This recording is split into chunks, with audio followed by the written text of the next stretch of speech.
You stepped into the middle of our Comic-Con audio. Yeah, me and Sam went to Comic-Con to try to get some big celebrity interviews. And so far, they have not disappointed. They've talked to the Green Hornet girls. Which aren't in the movie. They were just the girls that walk around. You know, on the models. convention Right, floor. Yeah. And they talked to Robin with a big package. Guy. Yeah, dressed in a wasn't Natalie Portman there? We wouldn't know. How would we know? Why would they get a celebrity like that? Yeah, we had a couple of celebrity interviews, but when they could talk to the likes of Gil Gerard. Yeah, I think I gotta admit finally that we're never gonna get any fucking respect in this business. It's just, no. At every turn, we hope for a little respect. Well, because look, it's unbelievable. But every interview on TV is all fluff, extra. Oh, these guys all that stuff. So like, no one's gonna come on a show like this because they know you're going to ask, personal questions, and they don't want to answer them. But see, they can go a million other places. But I got a million examples of A-list celebrities that have been on the show that we treated with nothing but respect and did great radio. No, I mean, once they come on, then they'll realize, hey, it wasn't so bad. Right. It's just a reputation. But they also, it was like we have to be pitched a certain way to their publicists. Like, hey, these guys are good. They'll do a good 5 minutes because you're only going to get 5 minutes in person, like with them. And we have those people in place, don't we? Oh, right. you got that publicist that's going, those are the guys that had those people have sex in the church. Yeah. You don't want to do that show. That's all they say. You know it. Because they'll do a little Google search. That's the first thing that pops up, and they go, no, we'll pass. Yep. 8 years later. Jesus, I know. Meanwhile, they'll put you on already. some like corny show that nobody listens to. Right. No, they got a good audience. Right. I think it's your targets. It's the moms in the minivans driving to work. You want the soccer moms, is what they call it. Really? Just a soccer mom crowd. Well, good news, though. Jim Norton talked to Morgan Fairchild. Yeah. Nice. I remember her nips in that fucking movie. Oh, which one was that? I don't know. One of those 80s movies. She had those big fucking nipples that were like an inch long. Skin. What are you Ooh, doing, Sam? You're just looking around. Danny Oh, yeah, would have she was been in on a few Mr. of Skin in them. a second. She had big nipples? Oh, yeah. I wish I would have known. She has big pussy lips, too. I should have asked her. Yeah? Hey, Yeah. MF. You know what it is? After that Travis the chimp fucking attacked that woman, they were showing pictures of Morgan Fairchild and a little chimp saying that she'd done a commercial with him. Same chimp. Wow, really? Yeah. Alrighty. What movie, Jim? I don't know. That's great. Thank you for bringing it up. After, I really appreciate it. After fucking Pornhub, and submityourexgirlfriend.com, that shit's nothing. Means nothing. That's the greatest site. Submityourexgirlfriend.com. It's all. I think I got it from you guys. Someone was talking about. Somebody called up. Yeah, it's just the guys that are mad at their ex-girlfriends. They send them cell phone pictures. And they pop up. It's beautiful. The sexting There's pictures. some nips. God damn, Morgan you were Fairchild right. nips right there, Jimmy. Wow. See, I don't know if they're are those What early does bitty implants. celebrity mean? No, early implants. You know what I mean? Yeah, It was they like are late very- '80s No, kind of. I think Sticking that's straight out. No, that's youth. She know that. I mean, she wasn't old, but she wasn't a kid right there. She's got to be like 35, 37 there, right? right there. She's gotta be Yeah, pushing maybe because she 60 put now. the arms up, the tits. Yeah, they kind of lift it up. Yeah. Well, here's That's Jimmy. a good stripper move. Yeah. When they put their hands up over their heads, it's like, okay, we get Yeah, what's and then when going you on give them there. the 20, then they put them down and they fucking fall to the floor. Shit. Jim paints the scene for his interview with Morgan Fairchild. All right, we're in line. There's about 5 people in front of us waiting to talk to Morgan Fairchild. And she was just talking to the worst black guy I've ever seen. Fucking just a nerd. But she kept talking to him, and I realized we've had this at signings because there's nobody online. She wants to keep people here. So hopefully... We've done this. Well, you have to talk to each person more because the line is short. Yes. When you're doing something, it's like you don't want the line to die down, so you give each person a couple of A minutes. little extra Right, time. yeah. Oh, it's humiliating. They know. Because you ask them what they do for a living. So or yeah, something. what turns on any question to hopefully the line will build. Remember one thing we did in Boston years ago? That's exactly And the what same I'm guy was coming remembering. around 4 times. It was like a fucking merry-go-round. He actually goes, Embarrassing. he goes, I might as well get other things signed. No one else is here. I'm like, all right, thanks for pointing that out, asshole. Yeah, it's humiliating. Oh. So hopefully we'll get a chance to talk to this whore in just a second. Like a bunch of kids. I don't know what they're waiting for. And poor Gil Gerard is over there looking like he's a part of this.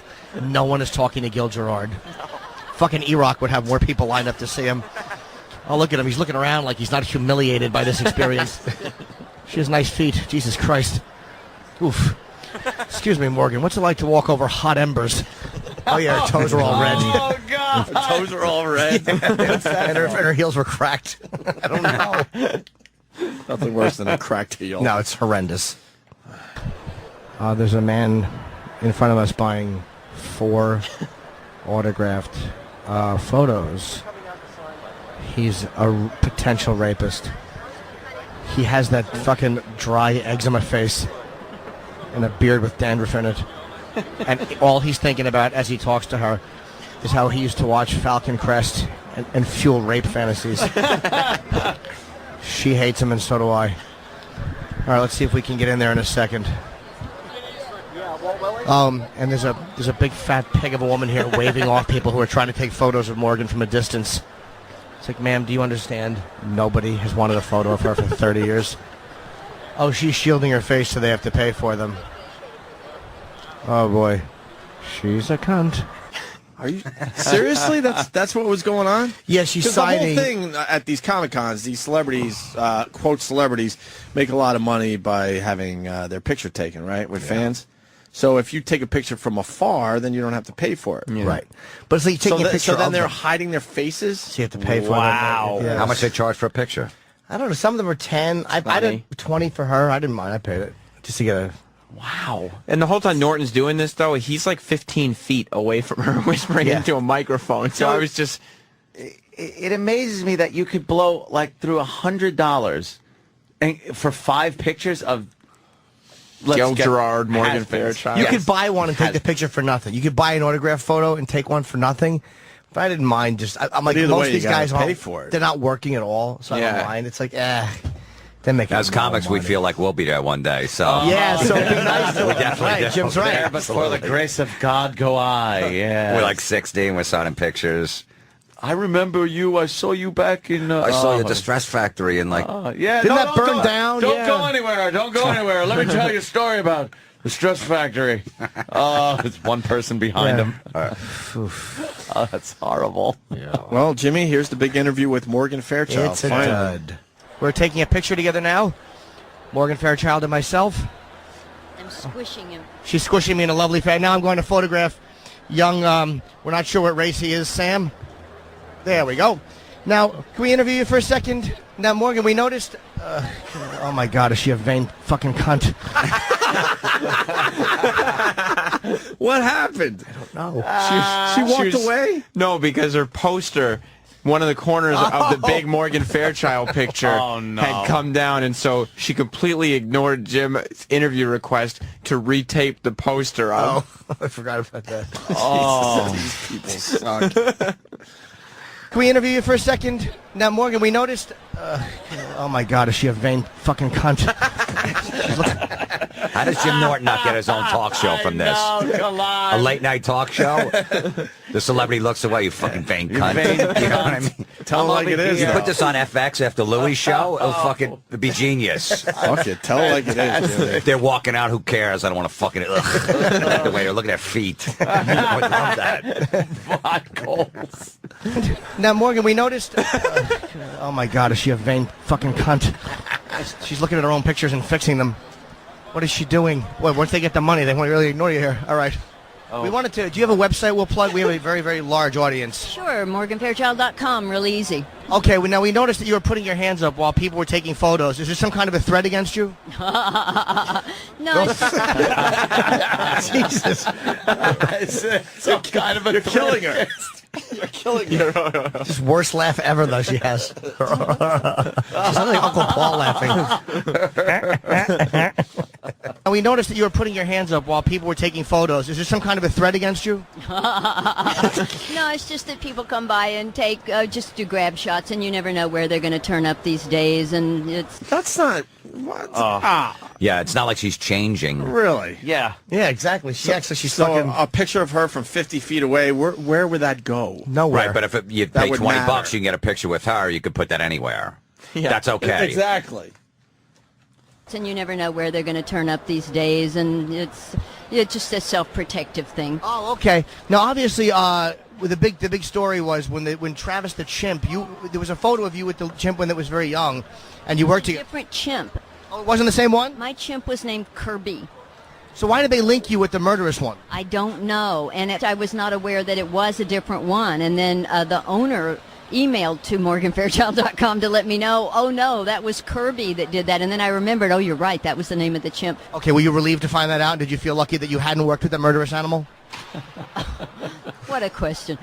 No, I mean, Kirby was lovely to work with, and I'm sure Travis was a wonderful animal. It's just, Travis. Perhaps those are not it's not a great idea to keep primates as pets in homes, you know. Probably because she was feeding it Vicodin and sleeping with it. We all know what was happening. It was really a creepy situation. Well, I didn't say that. You did. So. All right, well, thank you very much. I appreciate you I'm talking. not on record as that. Oh, no, I am. It's okay. Bestiality is not my long suit. So. No. I mean, it's fun to think about, but yeah. Okay, thank you. All right. That's fun to think about. That is. I don't like her, man. Ugh. Why? Oh, man. She does seem like no sense of humor whatsoever. And then I don't want to say that. What, the chimp's going to sue you? Stop it. Gotta be respectful. Yeah, that wasn't me. I think we could tell a difference in the voice. Exactly. Relax. Yeah, that wasn't me. Obviously. She sounds just like Jim Norton. It was all that stuff was reported, though. All right, Jim talks to some people promoting No Ordinary Family. Is there anything even with this audio? Yeah, it's kind of funny. It was where they could, the fans could come and pretend like they were pushing a car over, like they were a superhero. This one's kind of funny. Oh, I don't remember this. I remember this. All right, we're standing here outside of this thing for No Ordinary Family, which is a little sign. Looks like Michael Chiklis. Is that Michael Chiklis? Is starring in this. I don't know why they're not an ordinary family. Maybe they're an alternative family where he's in a homosexual relationship with one of his male children. That's what I hope it is, at least. But there's a red car tilted over on its side, and I guess it looks like you can lift it. So I want to interview one of the women about lifting the car. Let me ask this bitch. Where does this annoyance come from? Oh, God, I love it. I'm loving it, but where does the annoyance come from? Just the whole. It's just You just had it at this point, even though it was early on? dude. It was just one of those things where it's like I know Stallone is on the premises. Yeah, and look Let at me what talk you're- to the lady on the floor. And you got to make believe Morgan Fairchild is interesting enough to talk to. And this was right I love after it. he had gotten past his whole his badge said attendee at first, and we couldn't find parking. Can we bring Jim Florentine up to speed? The company flies these two out for Comic-Con.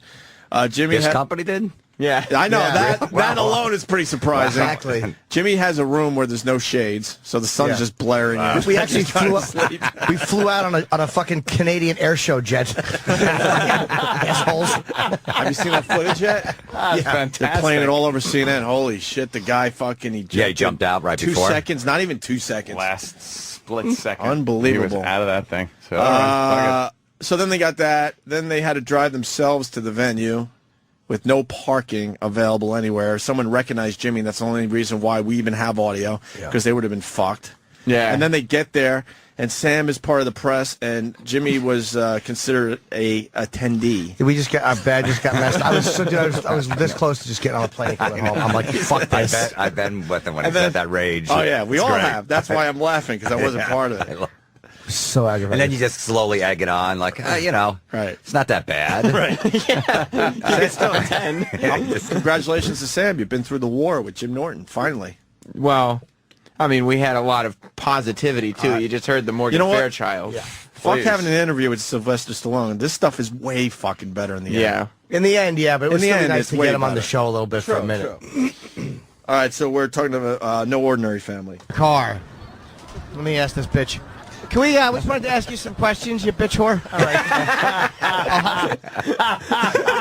You bitch whore. And I guess just because their backs are turned, they can't hear what he's saying.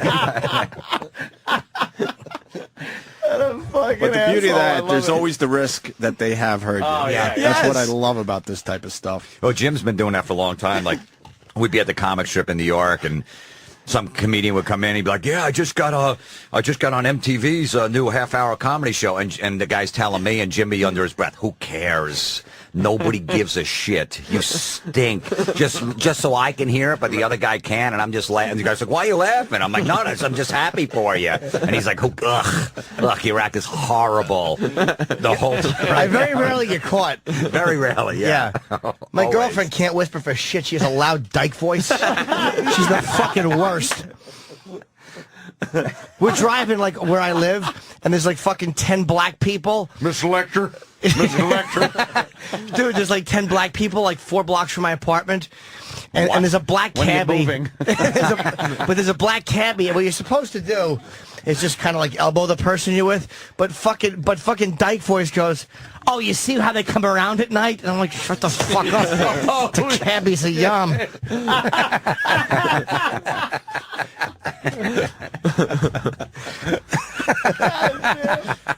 All right, let's go back to the audio for No Ordinary Family and something about a car. Let me ask this bitch. Can we just wanted to ask you some questions, you bitch whore? All right. Excuse me. Hi, what exactly is this? This is for ABC's new show. It's called Not Your Ordinary Family. No Ordinary Family, ABC, and it's premiering September 28th. And it is a new show with like a superhero family, basically. Okay, this is not about an alternative lifestyle or something like that. No. Now, what is how come this car is tilting over to one side? Because these people have superpowers. That's the thing. You come in this booth and all of a sudden you're a superhero. Oh, no. But is it really the right message to send? Because people are going to try this and hurt themselves with real cars. Oh, no. She has no clue what to do. But I'm in that annoyed at my situation. awful question. No, it's Don't good. beat You're yourself up. You're twisting him. You're great. fucking with him good. This shit's great. By the way, I saw that Janine's here. She's going to do the makeover with Sandy Kane. Is Sandy Kane here? Good. Does she have her hammer and chisel? I think Sandy Kane is here. Have they started? I don't know. We need a That's before thing. We need a before and after shit. Before shot. Yeah. Quick, get a copy of Creep Show. All right, they haven't started. Should we continue or should we tease Bob the Angry Flower for after the break, Jimmy? Bob is how long is that? Bob is a quick one, and yeah, I would think that we should do Bob the Angry Flower, and if you want to tease something, it really picks up with the machete. I would like to hear the machete because I know I was very annoyed when that was happening. What's this about, Sam? Well, the machete roundtable is the one where we showed up thinking that we were going to get to talk to Robert Rodriguez, Michelle Rodriguez, and Danny Trejo, and we were informed once we got there that it was not only was it in a parking lot, but the 3 of them were going to be sitting at a long table, and Jim and I would be sitting amongst 3 rows of bloggers in lawn chairs. How many feet away from the big stars? A few feet, like 5 feet, but it was outdoors. Dude, there was no way to get radio audio unless you sat as close as me and Florentine are sitting. It was impossible. Yes. And this is what a dumb cunt I am. There's a bunch of trailers like where people. I'm like, that's probably where we'll do the interviews. I'm such a faggot. No. I'm thinking they're gonna walk Michelle Rodriguez in there. Hey, how's it feel to be off Lost? You know, we'd laugh. Oh, and that's the one you where really thought that? Yeah. And he saw the trailers. I'm embarrassed. Yeah. And he saw the one-on-ones going on, and he said, "Yeah, Sam, why don't you give the publicist another call?" Because I said, "Jim, I think this is the round table." No, give the publicist a call. Just double check. And they said, "Yeah, you see those white chairs in front of that table? Just find a couple. Yes. Yeah. Just have a seat." I was really annoyed. So He was aggravated. Oh, yes. were you getting uncomfortable or were you laughing? No, 'Cause I was you laughing. could go either way with Jim. I've been in both positions. Yeah, where sometimes I've laughed my ass off. Sometimes and then you get to the really point like maybe this isn't funny anymore. I actually reminded him. Exactly. I reminded him that 24 hours before this had taken place, he was on The Tonight Show with his own segment. Yeah. And 24 hours later, he's trying to push through some bloggers to get a question out to Michelle Rodriguez. Yeah. In a parking lot. What a juxtaposition. Yeah, but it's really weird. It's like you kind of, when you're at NBC, you kind of just interact with everybody who's on the show, so you can walk up. They don't separate you. Right. Because they don't look at you like a scummy second-rate radio show guy. They actually look at you as one of the people who is a part of it. Right. So they treat you as such. You also missed Florentine, where Jimmy was getting recognized through this whole process. Oh, yeah. Really? While we were standing in the parking lot, and he was sitting there. He ended up just talking about what was going on instead of trying to get any questions across. But while he's talking about how frustrated he is, a couple fans start coming up to him, wanting to get a picture with him.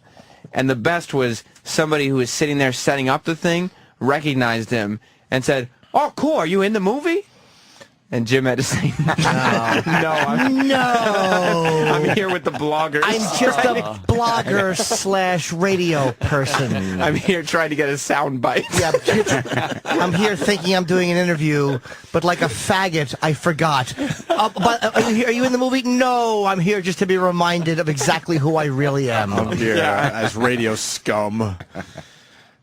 Some radio shows would not have to put up with that shit. Well, Jim talks to Bob the Angry Flower, and then we get into that whole parking lot thing, which we're going to do after the break, because it's really good, you're saying? Yeah, I mean, that was the whole... I hope. And that was the end of... Because you really hear Jimmy annoyed? Yeah. All right, good. And that was the end. But this is all of day one. That was how day one ended. Everything setting up to no press pass, no parking, bad hotel... And then finally we're like, okay. You got to fly out really early. Yeah, we're going to have to leave a few early. bucks. Okay, well, we got... The company threw him on a red eye in the middle of Comic-Con. On Saturday. We left Saturday on night. Saturday on the red eye. Because who wants to stay Saturday? If you're flying all the way out there, Saturday. It makes sense to fly him back to New York at 5 o'clock on a Saturday when there's still a shitload of stuff going on. Dude, we're in the airport, there's no one there, and I'm like, I've never been in the airport on a Saturday. Yeah. Never. There was no one in the airport. It's way cheaper to fly on Saturday than Sunday. I thought they were closed. I had no idea the airport was open on fucking Saturday night. Besides, I'm sure all the good parties, I'm sure there were no parties on Saturday. All the good parties were on Friday, Yeah, like the Twitter why would party. they? Yeah, that was a good You one. don't want to spend another day in San Diego. Yeah, who wants Saturday to do that? night. Yeah, relaxing. Saturday night. Ugh. Yeah. Who likes perfect weather? Yeah, it's terrible. It was like 70 and sunny the whole time. Yeah. Awful. Bob the Angry Flower. We listen to this first. We're going to do a segment now called Jerk-Offs Desperately Looking for an Angle. And I think we found one called Bob the Angry Flower. Oh, look at this fucking awful attention whore. Hi, Bob. Can we interview you for the... Oh, you look angry. What is Bob the Angry Flower? What is the... is it a kid's book? Bob the Angry Flower is a multivariant, multifaceted, multi-comic touching on pretty much everything. So how come... why Bob the Angry Flower? Is that just the character that's doing all these things? That is correct, yes. He's like a daisy, dandelion, sunflower crossbreed, the kind that walks and talks. Now, how did you come up with Bob the Angry Flower? Like, what was the concept behind that? Go. Well, pretty much just was going to do a 24-hour comic many, many years ago and did a little sketch of a flower with a mohawk, and I thought, like, meh, there aren't any other flower cartoons out there. It's pretty easy to draw. Circle, petals, make them angry, and that should be funny. Okay, well, thank you, Bob, very much. Good luck to you. Take care. All right. That was Bob the Angry Flower. Obviously, his name is not Bob the Flossing Flower. There's a fucking 4-inch layer of plaque in his teeth. It's really unpleasant. Bob the Angry Flower stinks. Ooh, it's camel toe. See, that's why the interviews are worth it. Because That's camel toe. Yeah. Just somebody passing by.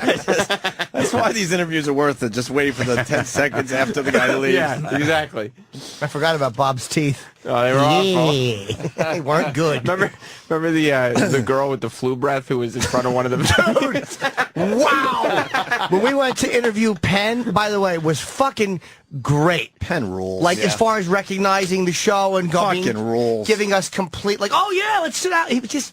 Fucking Penn was great, dude. And you'll be able to hear that interview on the Opie and Anthony Geek End. Yes. This Geek End. Why can't we hear it now during our show? You can if you want. This is Penn talking about his Larry King interview and stuff with about some. I forget what it was, but anyway, we're talking to a girl. We asked you, where is this show? We're running late for Penn switched the interview time. So we had to ask this girl, and her fucking flu breath. Dude, it was pure flu. It was moist, wet flu breath. And then afterwards, dude, it was the worst breath I've ever smelled. And as I'm walking away, I go, dude, you got to go ask her a question because her fucking flu breath. And you got a whiff of it, right? Yeah. Did you get it on audio?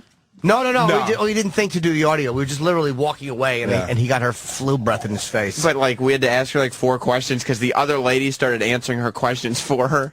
So we had to think of other natural questions that we could just keep talking to her about. And on the way out, Jim said something like, "Hope the flu gets better" or something like that. I should have taped that, but I just didn't. I just didn't think of it. I hope your flu gets better. I just didn't.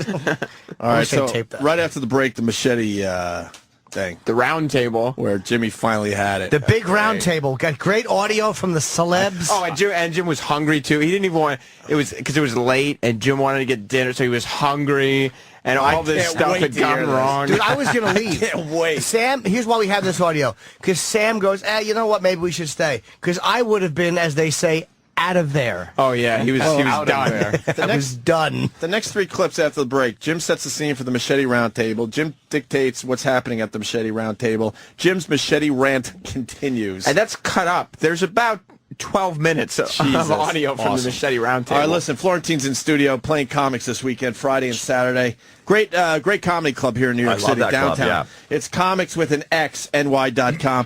For more from Jim and Sam's trip to Comic-Con 2010, plus geek-themed highlights from the O&A archives, check out the worst of O&A Geekend, premiering this Saturday at 9 a.m. Eastern, sponsored by FYE.com. Everything for your entertainment. Opie and Anthony Show on the Virus, Sirius XM. Hey, this is Billy Clee. Hey, this is Frank Vincent. Hey, this is Quentin Tarantino. Hey, this is Richard Dreyfuss. Hey, this is John C. Reilly. Hey, this is Kevin Smith. You're listening to Opie and Anthony. 2 dudes I could sit around and talk to for hours and have sat around and talked to for hours. Yes, we have. Jim Florentine in studio. Jim's going to be at the Comics and the Stretch Factory for his one-man show, Wednesday, August 4th, Wednesday, August 11th. I'm dying to see it. You're doing a one-man show. Yes. Yeah, I'm working on it, yeah. Well, Colin Quinn's doing a one-man show, which is unbelievable. I saw last week. And I read a bunch of articles on Colin Quinn's one-man show, and people get confused. What's the difference between a one-man show and regular stand-up? What would you, how would you answer that question? It's more stories, more personal. It's not set up, punch. Right. You know, I'm trying to do some of it in the comedy clubs, and it gets a little dark and weird.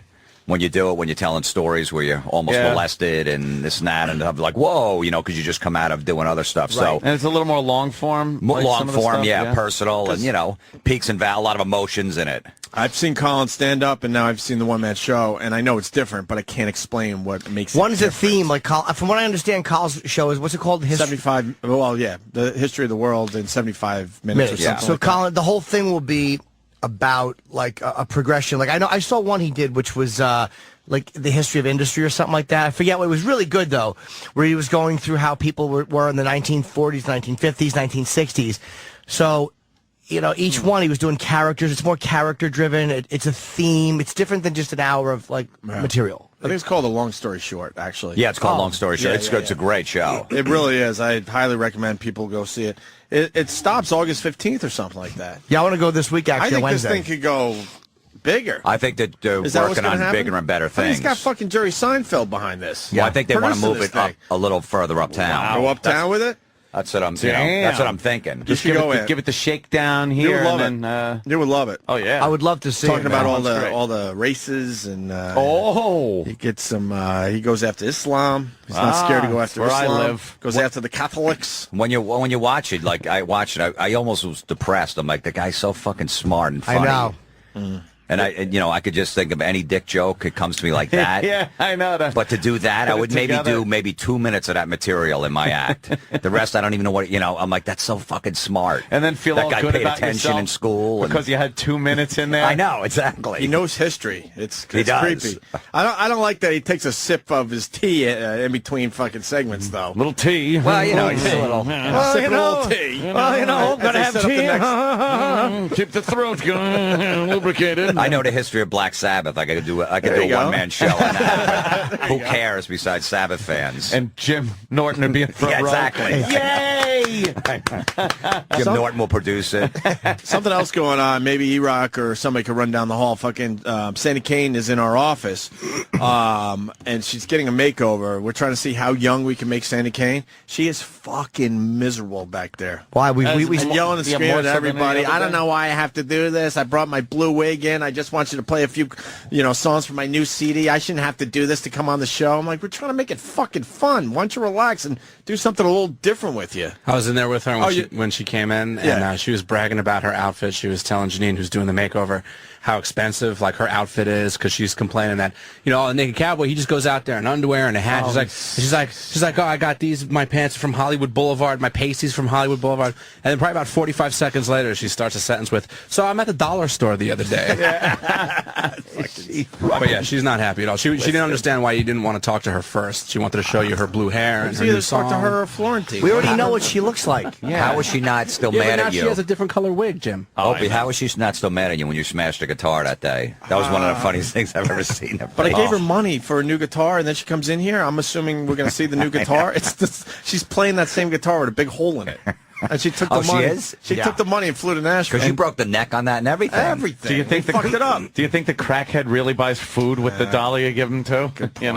E-Rock, what's your observation down the hall there? It's rough because she came in fully done in Sandy Kane. But we told her we're going to make her over today. She didn't care. She wanted to show up presentable, as she said. That would be in a coffin. Janine is deconstructing her right now. So when the wig came off, she has like double-sided tape on her head to hold that wig on. Like her original hair is kind of bunned up a little bit. Like, did you get a picture of it? I did a little video. Oh, and down the middle, she has like double-sided tape. Yeah, she's just to hold the wig on. Yeah, that's how she keeps the wig on her head. And Janine, by the way, and I know they're listening down the hall, so I'm going to blow up her spot. Yeah. She whispered to me, "Help me." So. Oh yeah. And they're hearing this right now. So I don't doubt it. Sandy's appreciated that comment. What? She goes, "Help me, help." Yes, it looks like a harness, but she's wearing some kind of, I guess you could call it the manzier or the bro, whatever you want to go. Manzier. What's a manzier? It's something that a man puts his iPod buds in. No. So she has this big, awful girdle-looking thing on. So that's where she's at right now. But she's trying to wipe the original makeup off. She's ripping off the fake eyelashes. Right. And Janine's going to make her look like Britney Spears when Britney Spears was really hot. With the Catholic schoolgirl There's a skirt. long way to go. All right, we'll check in with that a little later. Back to the audio. Comic-Con. Jim Norton and Sam went out to San Diego for Comic-Con. We're up to the Machete Roundtable discussion. That was very annoying. Yeah. And this was the end of the day, so Jimmy really finally had it. I think I was just annoyed because I knew we should have been doing better. Like, I knew we should have had more, whatever. Even though how much are you really going to get out of a celebrity? You're not going to get much. Mm-hmm. And I understood we could make this funny, but it was just annoying to have to do that. Right. Because if we talked to the celebrities we were supposed to talk to, I still would have went out and fucked with those people. Yes. Of course. Sure, because that was fun. But what having such a bad schedule did was it really removed motivation. I was like, what am I doing? Like, why am I? Because I make money on the weekends. Like, that's my real money is Friday, Saturdays shows. And I'm like, I purposely didn't work that weekend. That's what's infuriating. I'm glad you brought it up. The company's trying to save it. We found out on the hotel alone they saved, what, $400? Not even. You know how much money Jimmy makes on a fucking weekend, and he said no to so he could do this for the company in our radio show? And I had enough already. Do the right thing and do it properly. That's what bothers me. It's like me and Sam had suggested maybe we should go out there, but not let's go out there. I don't want to hear like the slimmest budget possible. It's like I get don't be extravagant. They said that, right? Kind of, yeah. They asked what the bare minimum, yeah. The bare minimum to get enough for the show would be. So we just shouldn't do anything. We should just do our show every day from here. It sounds good from here. We don't need to go out there and I mean, I kind of shit for people. Made the point that if we just wanted goofy interviews like, Bob the Angry Flower and stuff, we could just wait until the New York Comic-Con. Why go to the same people will be there, right? Why go to San Diego if you're not going to get yeah. celebrities? Right. But they did get us celebrities. They got us in to the Machete Roundtable. Look at Sam bringing it right back Round Table. point. Yeah, now, this sounds exciting. A lot of people psyched for this movie. Sure. Well, yeah, I mean, Rodriguez. Yeah, this is a movie. Lindsay Lohan's in it. Robert De Niro's in it. I mean, those people weren't there. Wait, what? Firecrotch is in this? That's right. Oh, wait, don't call her that. She cries. De Niro's in it, too? De Niro's in it. He plays the senator. Wow. Senator. But those people weren't there. But Robert Rodriguez, who we've had in before, we have a little relationship with. Danny Trejo, the star of the film. Of course. And Michelle Rodriguez from Lost and Avatar. The biggest movie of all time, yeah. Right. Yeah. One of them. Fast and the Furious. Well, let's not forget. Yes. Yeah. All right. Well, And they were all doing one-on-ones, but not with us. How that happens, beyond me. Because nobody actually... Is it really beyond you? No. Okay. Right when I said it, I'm like, no. It makes perfect sense. This is why we don't listen to any ideas. We just know how it ends and it ends up. What? Here's the audio. We made the most of it. Thank you. All right. So Sam and I are in this parking lot, which Robert Rodriguez has turned into his, I guess he's having a party here, and we're supposed to have interviews with Robert Rodriguez, Robert Trejo, whatever the fuck his name is, and Michelle Rodriguez, whatever, Danny Trejo, and that's where they're doing their TV interviews. But our interviews, they want us to sit over there with the fucking bloggers. They want us to sit at a table and just yell out questions. Not happening. And as Sam just said to me, it's embarrassing. We've had Robert Rodriguez in studio. I don't know if we're going to be able to get an interview with him. He seems like a nice guy. He's over there taking pictures. Yeah, we really are a complete scumbag. The fact that they think that's acceptable for the audience that we have to just sit us with bloggers, it really is fucking horrendous. And we're not doing it. I'm not asking one fucking question. So tell us shit. Again, I'm not saying that we should be able to fucking sit in this hotel room and get an interview. But do you have to completely humiliate us? Damn. This is Jimmy's inner monologue. We get to finally hear it.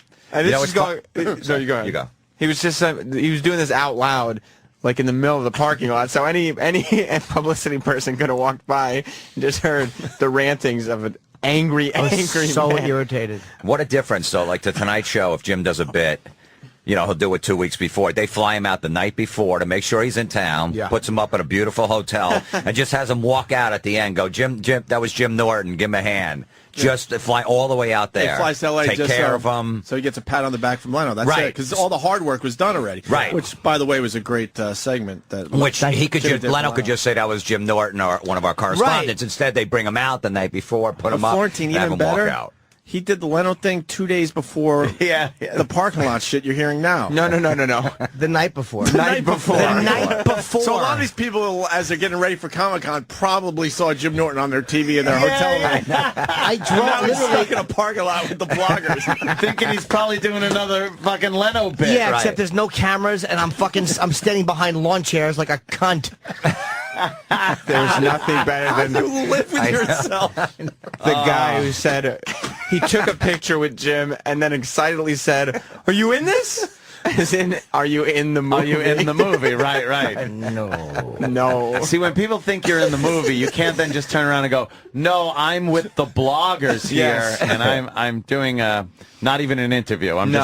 I'm going to try to shout a question and see if I can pick up the answer on my microphone. Shit, is this great? And again, I was being conscientious because again, I'm not an extravagant asshole. To fly down from L.A. to San Diego, they would have flown me down, but I was like, I didn't want to be whatever. Let me just fucking get down. I got my car rental sent to L.A. instead of getting it in San Diego. I just drove down. I figured 2 hours at night. Good egg. But it's like I'm not a spending asshole.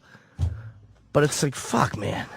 Come on. They really did just fucking just send you guys. But again, they did nothing for yourself. Yeah. All And, right, you guys are down there. Thank God for Liam. Make the magic happen. Thank God for Liam. I'll say that. Liam really fucking is a trooper. Yeah. Liam. All right. The machete round table discussion continues here. We are at the round table. This is when it was actually going on. The publicist for the film approved. We need a little setup. So the round table begins, and there's no, introduction. It's basically all the bloggers are sitting around at the table and waiting, and once the stars sit down, they just start firing out questions. You guys got to deal with traffic and the wind because there's no... it's in a parking lot. lot. Speakers or anything? No. Oh, my There's God. no microphone to... I mean, there could be speakers, but there'd be nothing plugged into them. Yeah. So so they have to yell above everybody, right? They don't. They just talk. We didn't know what they were... We didn't hear what they said. It probably is a good movie, but we don't know what they talked about. We got a picture with Danny Trejo, who was a nice dude before he went over there. He's a fucking...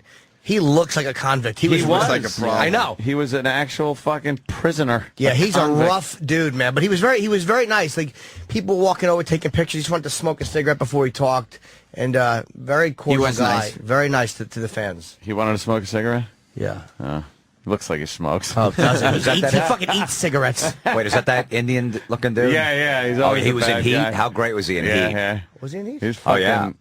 He is Dust Till Dawn. Yeah, Dust Till Yeah, Dawn. dude, he's just Yeah, a he's great. savage.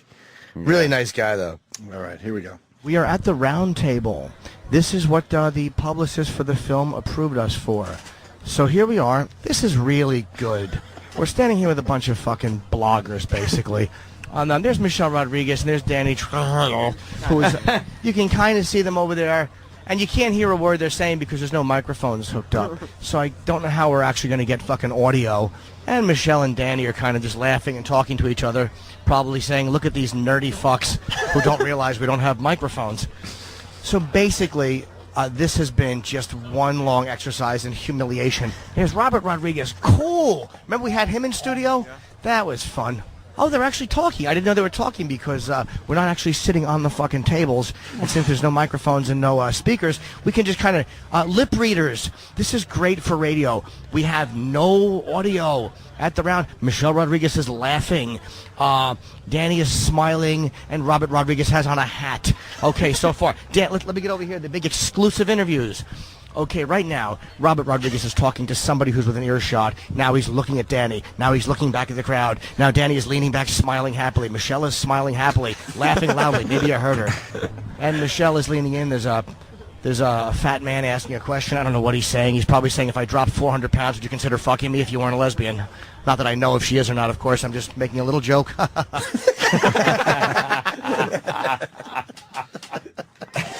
And this is going on and on. Oh no! He was sitting. No. We were standing right behind where all the bloggers were sitting, and the bloggers that were in the last row just kept turning around I didn't and notice. giving Jim dirty looks I didn't even notice. because he was ruining their experience. Jesus. Ruining their experience. Yes. Great. And the rant continues. Yes, it here. continued.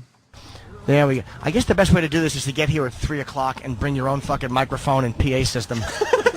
Because Sam and I so stupidly just showed up with our own microphone and little recording thing, thinking that a round table meant there'd be a few people at a round table. They didn't tell us we were going to be in a parking lot competing with bagpipes with the rest of the bloggers. By the way, this bagpipes playing in the fucking background. The last track. Yeah, you're competing with fucking traffic. It's embarrassing. Birds and Come on. bagpipes. Yeah. With the rest of the blogger scum. Radio really is a shit fucking business. I'm telling you, it really is. Fucking comic book artists get more respect than we do. Oh, yeah. Now Robert's kind of leaning on his forearms, looking out at the crowd. He realized it's humiliating for all of us. This round table is just a way to tell these people here that they're going to get some kind of audio. This is the press that they don't value. These are the people who they don't really give a shit if we talk about it. They're hoping to get one soundbite that they can, maybe these people here will write about it. I realize I'm being a negative Nancy right now, but I really want to firebomb this fucking parking lot. I had such a good time on the Tonight Show last night. It really is odd how fucking far you come right back to reality. It was so much fun being on Leno. Jay brings you out. You know, they fly you out first class, treat you good, 5-star hotel, 24-hour room service. And here we are, doing radio interviews. Boy, things really do fucking bring you right back to where you belong. You feel good about yourself for 20 fucking minutes. Oh, we got you an interview. No, you didn't. You didn't get us an interview with Robert Rodriguez, Michelle Rodriguez, or Danny Trejo. You got us into a parking lot where we can watch other people not hear them either. Nobody can hear them. You know who's laughing? The three of them, because they're sitting next to each other. They can hear each other. We can't hear a fucking word they say. Yeah, I just kind of wanted to get a little bit of a picture with Michelle Rodriguez because I like Lost, but I don't really see that happening. Oh, she said something and laughed again. I don't know what it was because, again, I'm too far away to hear. Oh, Danny's saying something too. He looks like he's having a good time, but I can't hear what he's saying. And she's laughing again, so he must be saying something really funny. But nobody in the front row is laughing because they can't hear either. Robert is kind of looking pensively at Danny and Michelle. She's laughing again. Now Robert's laughing. Danny's laughing. Apparently there's a big party going on at the table, and we can't hear a fucking word of it. I should have known better. I literally should have went out and just done a club for free, and it would be less humiliating than this. Do you understand? Performing in a club for free would be less embarrassing than this. Because people are very nice. They're coming up. They know me from Opie and Anthony or the Red Eye or the Tonight Show, and they're saying, "Hi, can we take a picture?" Sure. I'm right here in the back with you. It's fantastic. Whole thing. How are you, sir? All right. You look like the guy who shot Robert Kennedy. All right. All right. I'm going to interview Sirhan. Can you hear a word they're saying, sir? We can't. I can't. This is humiliating. Wow. Fucking Jimmy. Jimmy. Bravo. How did they not mic those Bravo. guys? That's a bad job by That's them. unbelievable. You can't throw a microphone. But I'll tell you, what is it to get a small PA? Just because it's for bloggers, they don't need to. Because what's going to happen is they all put their recording devices in front of the people. Right next to So them. basically the way those things work is you can go, hey, how was it working with so-and-so or whatever, or you could just ask and they'll go, it was really good, and all your little recorders right there pick it up. yeah, but it would be nice for everyone I in the agree. parking lot you know? to hear the answer. I agree. That's fucking. And how many feet away were you? Maybe 20? Yeah, if 20 that. feet away and you If couldn't hear that. shit. Not a word. That's so stupid. It's an outdoor parking lot in the middle of Yeah. Comic-Con. We got a 1 on 40. That's what we got. So stupid. You want to continue? I want to continue. Jim talks to Danny Trejo's son. Yeah, the kid that he said looked like the guy who shot Bobby Kennedy. Right. Yeah. As it turns out, he turned off the recorder, and Jim, thank God, right before he said, it's not the actors, because Danny Trejo is a real cool guy, Robert Rodriguez is cool, Michelle Rodriguez, she seems nice. It's just the situation we're in. And the guy goes, yeah, actually, Danny Trejo is my dad.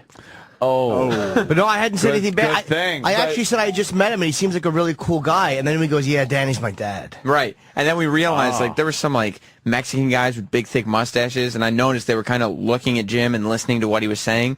And I think we realized they're probably Danny Trejo's family, Some of making his sure that... family, yeah. Yeah, but there was nothing, literally, because it wasn't the actors. Right. They all, again, Robert Rodriguez, you could see, was being really cordial to people. Michelle was doing TV interviews, so I didn't see her. But Danny, when people came up to him, was taking pictures. He was very cool. Nice So guy, it was like, yeah. you can't fault those guys. They're not the fucking publicists. Right. They're not the ones that fucking call and hook this shit up. They just say, go ahead, sit there and talk to these people. So they do. Bravo. So we went to the Machete Roundtable and got the exclusive interview with Danny Trejo's son. Is he in the movie? Yes, actually. And he's going to be a director. But for the son of a celebrity, he was really a nice kid, man. He was like...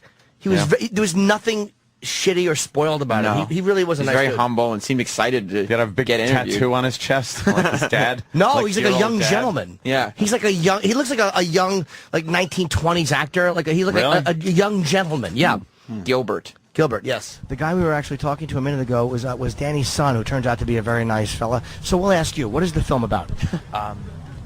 It's about a federale named Machete who goes rogue, and he ends up getting double-crossed. And it's not really about anything per se. It's just it's a badass action movie. Now, who does your dad play in the film? Machete. Oh, he plays Machete. Yeah. Oh, okay, beautiful. And then Robert just directs it, of course. Now, what is De Niro plays the senator in there? Did you get to meet De Niro? Yeah, a few times. Yeah, he's really cool. He's really cool. We went out to dinner with him, and he's really cool guy. Jimmy. Oh, he seems very unpersonable. I've met him a few times. He always seems like kind of shy and quiet. Maybe you throw a few drinks on him and he opens up. No, yeah, he's really nice. We sat for like an hour and talked about Godard and French New Wave and Italian neo-realism. Oh, okay. Wow. That's probably, you don't have to... I've never heard of any of that. That's why De Niro likes him and doesn't like me. I don't know what any of those things are. So obviously it's a good film. When does it come out? September 3rd. All right, September 3rd. So you've dealt with publicists your whole life then, if your dad's so you know what they're like. They're awful. They're awful. They're always running around and pretending that they're doing something and they're not. All right, well, good luck to your father in the film. Can't let it go. We've been there, right, Florentine? Oh, yeah. And the kid he was cool because Jim wanted a picture with Michelle Rodriguez. Oh, yeah. And he goes, yeah, it was great talking to you. Right after the thing ended, he was like, it was great talking to you. I'm going to go try to get a picture with Michelle. And she was surrounded by people. Right, and so Jim didn't think he was going to get it, and the kid goes, okay.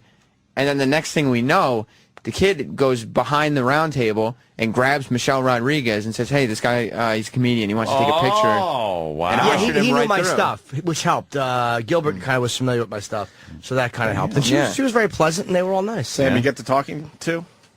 No. There's rules when you're hanging out with Jimmy, so you don't fuck up his picture taking. I mean, What did he tell you? Oh, yeah. You got to do a dry run first? No, You didn't have to do a dry run? He trusted me, but I was right there You didn't have to hold the camera set and ready to go? None of that stuff? He would. What's great about Jim is like while he's waiting for pictures, he's just going over the details out loud because he gets like nervous. And he's like, okay, so he's gonna be on his way back here, so we'll grab him on when he's on his way back. He just left, so once he comes back, we'll just grab him. We've all been through this. I know. We've all done this. He's insane. And it was for like LeVar Burton. I got yelled at once. Really? Backstage at a Metallica show because I wasn't like standing properly against the wall.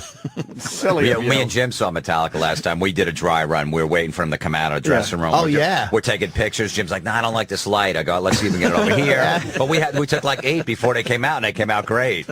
The best was we were at that. I don't know, that some function where a bunch of celebrities were, and we told Jim that black guy was... Yeah. I like telling it every time you're in. That's my girlfriend's favorite story, too. I love telling it every time. Guy was talking to 2 hot chicks. Jim went up and cock-blocked him. I told Jimmy it was someone famous. I didn't know. From that show. It was all... Yeah, he's a new action star. It was an action star. Florentine looks at me, you know what I'm saying, right? I'm like, yeah, that show. I forgot the name of it. And Jimmy taps him. He's tough to get, too. You know, he won't go for it, but he did. And then he looked over at us. We're fucking laughing like 2 little fucking faggots. Hook, line, and collard greens. Well, I see the big interviews are starting to come in here as we continue with the Comic-Con audio. I see These ones are Danny actually... DeVito, William Shatner, or Jill Gerard coming. Wow, wait a minute. I think they're kind of boring. DeVito and Shatner are actually just straight interviews. Yeah, nothing. There's nothing to them. They're not as silly. You sure? Positive. So should we go right to the Gil Gerard is Danny funny. DeVito recognized the flag on the mic. He's like, "Hey, I finally get to do the show." Like he was. What is that? We've been trying to get that fucking midget on here forever. Yeah. But he doesn't. Again, we're talking. What is he talking? It's all publicists. What is going on? Oh wait, you know what? We're fans of Always Sunny, and we want him on the fucking show to talk about his vodka. Did you see him in Solitary Man with Michael Douglas? It's a new movie out. No. Good? Unbelievable. Good, really? Michael Douglas plays a womanizer, just destroys his life. It's fucking phenomenal. Really? Yeah. Why don't we know about this movie? I've heard of it. I don't know. It came out about 3 weeks ago. It's still playing. Still in the city. Yeah. Is it artsy shit? Yeah, it's an independent film, but it's Susan Sarandon's in it, Danny DeVito, Michael Douglas, small film, Jenna Fisher. It's fucking great. And it's called what? Is that the one you're in? Solitary Man. No, I'm in the one A Little Help. That's coming out soon. With Jenna Fisher. Look at you, movies. Oh, I just went to film festivals. It's not out yet. It won the Long Island Film Festival. Oh, hey, right on. Oh, wow. Nice. What town? Mastic? I think it was Mastic Film Festival? No, Bohemia. Bohemia Film That's something to put on the resume. What do you play in the movie? I play like her love interest in the film. I got like 3 scenes with her, yeah. That's fucking huge. Do you get to, kiss and stuff? Well, we have a sex scene, but there's no kissing. Do you finger pop her? Huh? Do you finger pop No, her? but we're like, we're dry humping. Did you have a rod? Of course. You did? Yeah.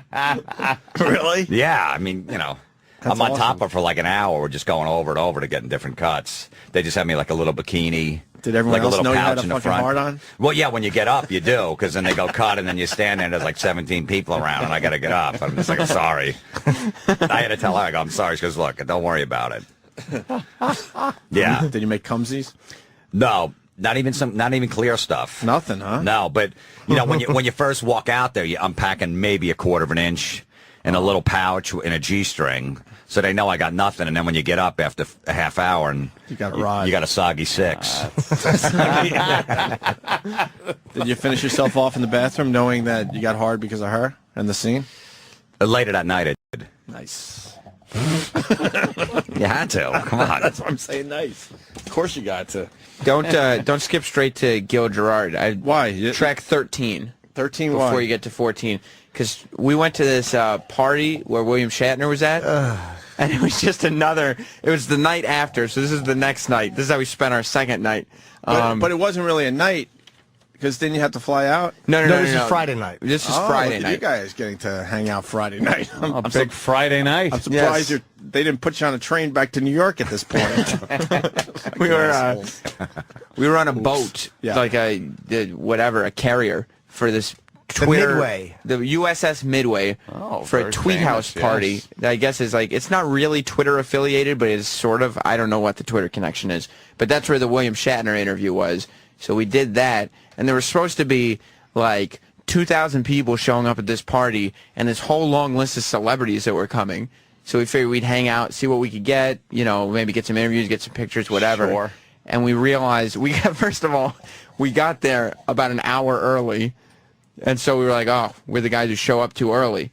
But we were there for like 2 hours.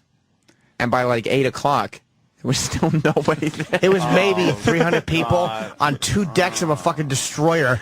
It was bad, dude. So when that's spread out, it doesn't look like a big party, huh? But, dude, this is the press area. We got up where they were, like, we actually saw Hasselhoff came in. We didn't talk to him. We just got quick pictures because he was walking away. Yeah.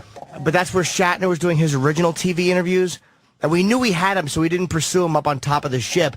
But, like, that's the type of area they should have got us into for the Expendables, where the TV cameras were, where we could have interacted, nobody would have given a shit, and we could have just grabbed them for a minute and put the mic in their face, and they would have talked to us. Yes. That's what they should have tried to get us at these giant events. All right, well, here's Jim talking about the William Shatner Twitter party. Another inner dialogue happening. Oh, is that? Okay.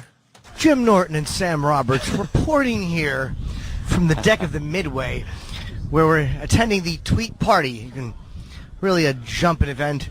You can see behind me the VIP area is really bouncing. We are actually here a couple of hours into the party. You may think that we're early. We actually did get here early. And I love the fact there's 2 security guards in the red shirts over there guarding the VIP area. VIP, very invisible people.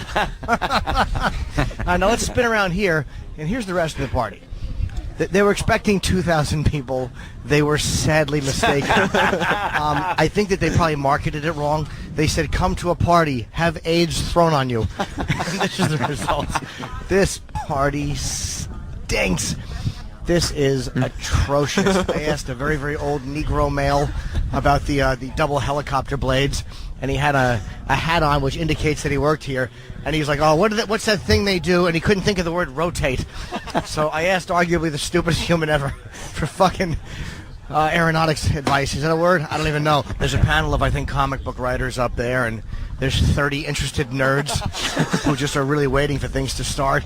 Oh, look at the band over there. This is their big break. They're going to be jamming tonight. You know, they probably thought, like, hey, Shatner's going to be there. Who knows? Maybe Hassel put us in his new project. Or the Hoff, whatever they call that fucking drunk. I should have asked him about that. So how does it feel to sit on the floor picking up hamburger, you sot? Yeah, I'm actually waiting, Sim reminded me, I'm waiting for LeVar Burton, and he's nowhere to be found. Somebody's clapping, I don't know. Maybe there's a fire on the ship. Happy they're all going to be put out of our misery. Describe this awful party. Oh, yeah, there's actually video of it, too. Wow. I was talking like this to a flip cam. You're standing around fucking waiting for the big LeVar Burton interview. There was literally the VIP area. It was empty. It was roped off. There were 2 security guards in front of the area to make sure nobody who wasn't supposed to got in, and a bartender inside. And the 2 security guards and the bartender made up the 3 people that were in the VIP area. There was no one in there. Not one person, just chairs and a couple tables. And you guys weren't allowed in that section? I don't know if we were on the list or not. We didn't have wristbands. They brought us up without wristbands, so maybe not. Probably not. LeVar Burton, I wanted to meet because I loved him in Roots. And I know he was in Next Generation. So I was sticking around. After we interviewed Shatner, I was sticking around for LeVar Burton. Mm-hmm. And so eventually... Oh, geez, I hit my... Shatner was doing a live event there, a live webcast, to a pretty big audience, 300 people, which for that room was amazing. And all of a sudden, LeVar Burton and Brent Spiner walk in together. Oh, look at this. Reunion. Who's Data from Next Generation. Except you didn't know his name at the time. I have no idea what his name was. He was guy that could be gay, androgynous, with white hair. Yeah. And him and LeVar Burton are standing in the Shatner area, and Bill's doing a show on the stage. And like Geek heaven right there. Dude, I walk over to them, and I go, hey, how you guys doing? I go, Because we were about to leave the party. Yeah. And I guess the woman who was in charge of the publicity, she goes, hey, we just said hi to her. And Jim said something like, yeah, I thought we were expecting like more people. And she was like, there will be more people. LeVar Burton and Brent Spiner are coming. And Jim goes, oh, they are coming? She said, yeah, they'll be here in like 20 minutes. She was very nice, by the way. They treated us very nicely. Yes. And Jim said, oh, okay, so that's why we decided to stay. Yeah. And just kind of wait around. And they did come. And then this... So I walk over to the 2 of them together. and nobody knows they're there yet. And I go, hey, would you guys mind if I got a picture? And LeVar Burton, they were both hesitant. LeVar was going to do it, and then Brent Spiner goes, no, I got to do this thing. And he just kind of walked away. And then, but then LeVar Burton goes, LeVar Burton thought I was a Trekkie, because he goes, we have to do this thing. Let us complete this mission first. No, he didn't say. He talked to me in Star Trek terms. He absolutely said that. You should have then just called him like Geordie. No, what I wanted to say is, I understand, Kunta, but that's not the project I like you from. Don't talk to me in Star Trek terms. And Jim, call him Toby. That's what he should have said. We's going to be over there, boss. I didn't want to hear Star Trek terminology. Let us complete this mission first. Thinking you're going to run to your Trekkie friends and go, LeVar Burton told me he's completing a mission. This motherfucker. Yeah. So I'm watching. And that's what Jim got into this mood, because he went, wait a minute. Oh, yeah. I think I just got blown off by LeVar Burton. That'll happen. And he started to trickle in. He goes, I'm not going to get mad yet. There's still time. But I'm getting really pissed off because I think LeVar Burton just blew me off. So Shatner's on stage interviewing all these nobodies from the Sci-Fi Channel because he was launching this thing called myouterspace.com. And he's so unimpressed with other Star Trek people. Oh, yeah, he couldn't kill us. They came over to the side of the stage, like to let Bill know they were there, and he looked over. Literally, he focused more on me and Sam when he saw us standing there. Yeah. And he just kept bringing on these nobodies. So LeVar Burton went over to the side of the stage and waved at him, and he goes, I'll be getting to you guys soon. And LeVar Burton's going up taking pictures of Shatner just to remind him, hey, we're waiting. He fucking blew them off.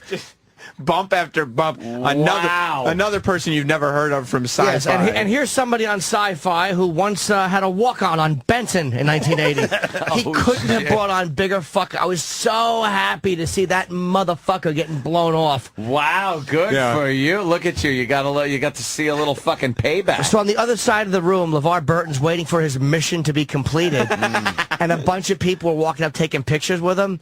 And I was like, fuck this. So me and Sam walked over, and I stand behind him, and he takes a picture with somebody. He goes, all right, this is the last one, guys.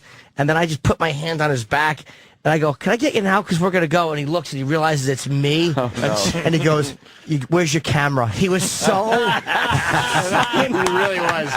Can I see the picture? Yeah. I got to see this LeVar picture. looks okay, but just look at what a fucking fat, Trekkie lump I look like. Hold on, where is he?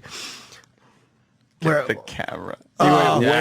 Where's your camera? Where's your camera? But look at annoyed. Look at me. Look at what a fucking lump I look like. LeVar actually smiled. He looks like an insect in it. And this is after LeVar had been blown off by Shatner like 3 times. He's not happy. In front of the entire audience of people, like 300 people, everybody saw LeVar Burton going up and getting Shatner's attention, and everybody saw Shatner just brushing him off. I was really, that was what a lump I looked like. Who's the Negro? and then Jim, even though he didn't care about Brent Spiner because he'd gotten blown off, he was like, I'm getting him. I'm getting Data. Because he blew me off. And he's a germ freak, I think, because he's on stage going, I'm here to not shake as many hands with people. Oh, really? I'm here to not shake as many hands as possible. He said that on stage. Probably are slimy people. Yeah. That shake his hand a lot. But then so Jim got him after he was on stage, and he goes, hey, you were really funny up there. That was he told me in advance. He was like, I'm going to tell him he was funny, and that way I can get... I knew how to rope him in. And so Jim goes, you're really funny up there. What Brent if he was up there trying to, like, get money for a horrid disease? I would have said, great job, but you got to keep, like, I bonded us. This is the way, like, fucking Predators do it. I was like... what do you mean, like Predators? I was like, dude, you were so funny up there. He's like, thanks. I'm like, hey, can we take a picture? I won't shake your hand. Like, I made him a promise. And he's like, yeah, sure. But then I didn't think of it. He saw the mic flag, and he goes, hey, are you Opie or Anthony? I go, oh, I'm Jim Norton. And I put my hand out, and he shook it. And I was like, yes. Jesus Christ. Oh, man. Do you have the audio of him ranting that he didn't get the picture? No, because unfortunately not. I did not have it. Fuck. Yeah, because it was we were right in the middle of the William Shatner thing, so you wouldn't have been able to hear it anyway. We got the big interview with Gil Gerard, though. Gil Gerard was our the big get. Buck Rogers. Our last big. No, this was before the roundtables, but yes. You remember Buck Rogers from 1970? What? So you guys flew all the way out to San Diego to talk to Gil Gerard. Gil Gerard, basically, and Bob the Angry Flower. Don't forget, and Morgan Fairchild. Yeah. So. We're here at Comic-Con with Gil Gerard, who's doing. We came back for you yesterday, but you were gone. How many days are you here? This is my last day. So what do you do? Are you I'm working? going to take my own life. Kind of going from con to con? Dude, just hear a fucking gun go off. I think the point of this interview was This is my last day on Earth. Dude, he has nothing going on. Yeah, pretty fucking sad. Oh, nothing. We came back for you yesterday, but you were gone. How many days are you here? This is my last day. So what do you do? Are you working, or are you just going from con to con? Like, do you ever get sick of these things? That's the only one I do. Yeah. What are you have any new gigs coming up? Yeah, I got some other other conventions, but not Comic-Con. And I've got I'm writing a book. Oh, really? Yeah. What's the book about? Everyone's writing. Buck Rogers. Of course, about Buck Now Rogers. we have a guy named Eric Nagel, who's a big fan. Have you ever been annoyed by a guy named Eric Nagel? Has he ever come? Because he said he's met you many times. I have no idea. All right, see, he's lying. He said he claims he's kind of a friend of yours. All right, and when will your book be out? And what's it called? Probably March. It'll be called Buck something. I just said the title's not there yet. Something. Okay. And do you have a website? GilGerard.com. Thank you very much. Dude, he was promoting other convention fucking appearances. Buck something. Dude, he was promoting a book that he's not even finished with the first draft. Buck something. It's not finished with the first. It's never going to happen. And the only reason he said Buck something, he might not be able to use Rogers. Yeah. Buck. They might not allow him to put Buck Rogers on the cover. That was the answer to someone saying, how much is a fucking small coffee at Starbucks? Buck something. Boo. Oh, God. So that was our big Comic-Con. Terrible. Wow. So So what was Stallone there for? Did spend what you They mean, Jim? wouldn't know. Is why was the entire cast there? They I'm not wouldn't sure, know. but Why they would actually they know that? We were actually going to get to talk to Randy Couture, who we had talked to 3 days earlier. on the show. True. They were on the show. I'm glad yes. the booking department here helped you guys out. So this is good. Good stuff. Yeah, Liam was very good. Liam had to scramble. Going all the way out to San Diego to get has-beens. If you play track 15, it does start with one last Jim humiliation rant. Oh, good. Yeah. Really? Yes. Oh, the round table. Oh, Jeffrey Tambor. Oh, you sit next to me at the round table. Yeah. The round table for Paul. Again, we. What's Paul? Paul is a new movie. It comes out, I think, in January. Simon Pegg, Nick Frost movie. Couldn't get one-on-ones with them either, even though they've both been on the show together. Yeah. Also stars Sigourney Weaver and Bill Hader. But Bill Hader we've had in studio. Couldn't get a one-on-one with him. No. Couldn't get a one-on-one with Joel McHale, who we've had in studio. That's why I canceled the last one. I was too humiliated. I had to score finally leave. the Sigourney Weaver pick. She was at the round table, so I asked her after. It was unprofessional, but I asked her after. She was very nice. Was she? You could hear her talking. Is she tall? Yeah. Yeah. You got a pick with her? Yeah. She was nice. She was very cordial. Is she hot? She looked good, dude, considering For her age? Yeah. Did you call her Ripley? Yeah. But she's you can see she's a lot taller. She's probably like 5'10". Holy fuck! She's towering over you.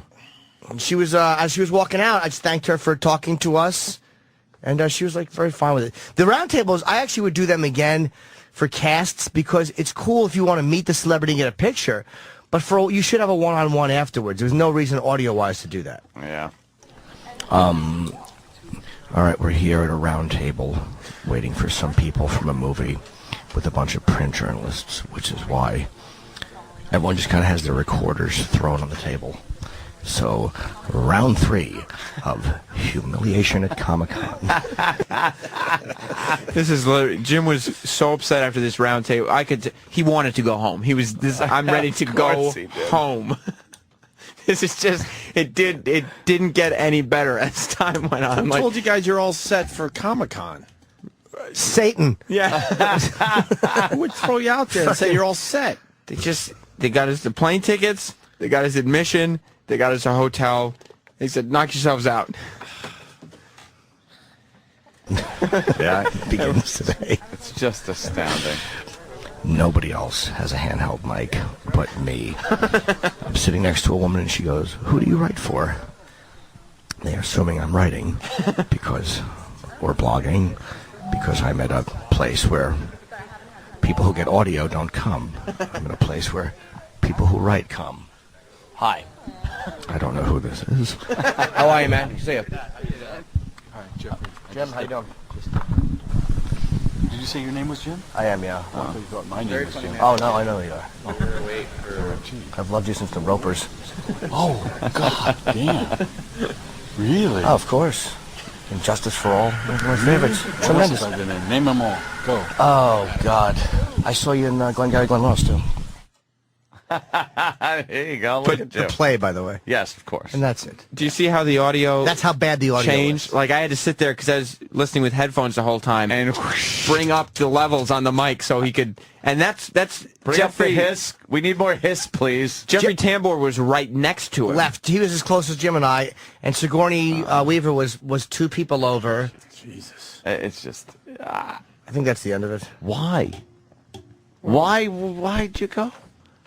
Well, I mean, it was nice. San Diego. The con people Yeah, was so honestly, dude. Convention people can be real twats, but they were really nice. They were great. They treated us well.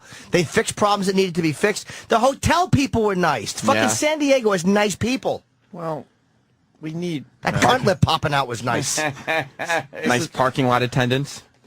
Really, yeah. It's the same shit over and over again, but we need people that have our back here at the company before they send you out like this. Not in San into Diego. the wilderness. They do have our back with a fucking boot.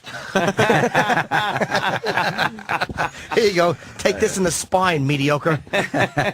Here's second rate. That's just lack of experience. Someone has to say it. Not on your part or Sam's part.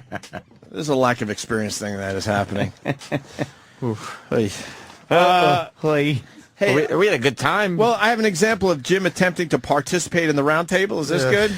Sure. I mean, it's not, it's just to give you an example of the kind of there's two roundtables in this session, and they each lasted 20 to 25 minutes. If you'd like, I can give you the entire roundtable. No. But this is a minute 17, and this was just to show that Jim did indeed participate. He tried. He tried to make the best of it. Are you guys surprised with how kind of quote-unquote nerd culture is becoming more and more popular to put in films? Oh, because the movie's about these nerdy comic book geeks that encounter an alien or something in Area 51, so it's kind of about that. That's why I asked them that. To put in the movie? Yeah, to kind of make them the stars of the films instead of the constant butt of the occasional joke. Oh, right. Like, yeah, the nerds now aren't like they were like back in Bill Hader. where like they actually had like... They've really had their revenge. Yeah. Sigourney Weaver. Well, it's nice to know that there seems to be a smarter audience that you're playing to, which I guess you can call nerds that, but that's always nice to feel like there's fans that really know the material and know the audio? about It's music. distracting. Because you guys had to turn off your audio. The needles are being pinned. Yes. It would have been easy with like an old-time tape recorder. You would have got better audio. Yeah. I haven't heard hiss in years. I know. But like you heard the the Morgan Fairchild and the Gil Gerard interviews, like those a bootleg sounded great. interview or something. And well, they should. Yeah. And those were on the floor of Comic-Con. This was in a quiet room where if I had just had one-on-ones, I would have been able to talk to them legitimately. Yeah. It wasn't an engineering problem. It wasn't an equipment problem. Those are air molecules hitting the microphone. Yes. Is what it is. It's up so loud that you're actually hearing air. Yeah. Who was supposed to set up the one-on-one interviews? I honestly don't, because I think they made Liam... I think they made Liam scramble at the end. Yeah. And we had nothing. Here's what we had lined up beforehand. A community roundtable. That was at first what we had. I think the first thing we got. No. It wasn't even community. It was a show. It was a new show, and I think Blair Underwood was the biggest star on the show. That was what we had set up first. And we were just like, we didn't do it. No, We I were said like, no. I said are to you Sam. insane? I said we're not doing that. No, that was we had nothing set up for us. Just but that. And so I went to Gary and I went to Bladder, and they both did what they could because they put Liam on it. And Liam did what he could. And so anything we salvaged, I think, was thanks to those guys and Liam scrambling at the end. But there should have been something, I thought, booked for us a little bit earlier. It sounds very last minute. Oh, yeah. A lot of last-minute planning. And we had that exact... Which is no surprise. ...situation planned with the community cast, which would have been Chevy Chase and Joel McHale. But number one, we would have had to leave early because of our flights. Yeah.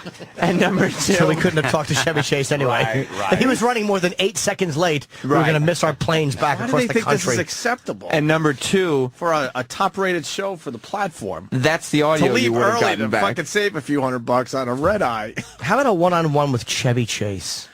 That's worth staying and I would find an have extra 5 hours. I would have loved to have had 5 minutes. Chip, why not? He's a comic legend. I mean, sure. Next time you got to tape Jim when he's in the rent-a-car, when you're leaving the place, just the rant in the car. Oh, yeah, and just slowly egg him on. Say, it wasn't that bad. I mean, I think we got some good stuff, you know? And just throw those little comments out and just let the mic just run. That's just pure gold. Oh, you should have seen when he was mad at the hotel because of the windows and we had no parking and we looked around and realized that the convention center is surrounded by hotels that are nice. It is when you are near the convention, all you can see is nice hotels. Hard Rock Hotel, Hyatt, this. How far was your hotel? 10 minutes. It's a 10-minute drive. It was doable. Could you have walked? No. No. We had a month. Yeah, we would have had to walk down the highway. It's not doable because you said the cab line alone was like 1,000. We would have been. How long was the line for the cabs? It was endless. You couldn't have gotten a cab. So there was no way to get a cab. So that's not doable. Because the only reason they even made it there, Florentine, was, I think I told you, was someone recognized Jimmy and let him in a parking place. Yeah, otherwise I was ready to. I was ready to leave. Fucked. We were in bumper-to-bumper traffic because Westboro Church was protesting, and there was no parking, and nobody would tell us and the other parking we didn't have permits for, and I was like, this fucking blows. Well, you know what happened. You know, whoever went on orbits.com, a week before and saw a hotel, 8.7 miles from Comic-Con. Like, sounds good. $119. Perfect. Can't beat the Perfect. price. That's it. We'll shove these idiots in here. But $360 right next to the Comic-Con. No, $119. Super 8. Mike in Indiana. Perfect. There's a prime example why you need rolling back. They don't see it our way. Well, over and over again, things get fucked up, and we have a solution, but they don't want to listen to our solution. I am happy we got to go, and none of this would have been possible without FYE.com, so let's be honest about that. Yeah, I was happy. Look. Wait, I want to hear the rest of the roundtable discussion here. Oh, this is a lot about movies. That's always fun to be involved in a project now, like people that. are a lot more savvy and stuff and kind of get, the audio. The sci-fi nerds and fantasy nerds were always like that, I think. I think they were always really smart people who didn't feel comfortable with mainstream society, and now mainstream society doesn't feel comfortable with anything. And this society, I think, is as you said. Sounds like when really she blew the airlock to let the alien out of the fucking ship. Because all this stuff is invented by nerds, I mean, it's the century of the nerd. Boring. Hallelujah. This is all nerd.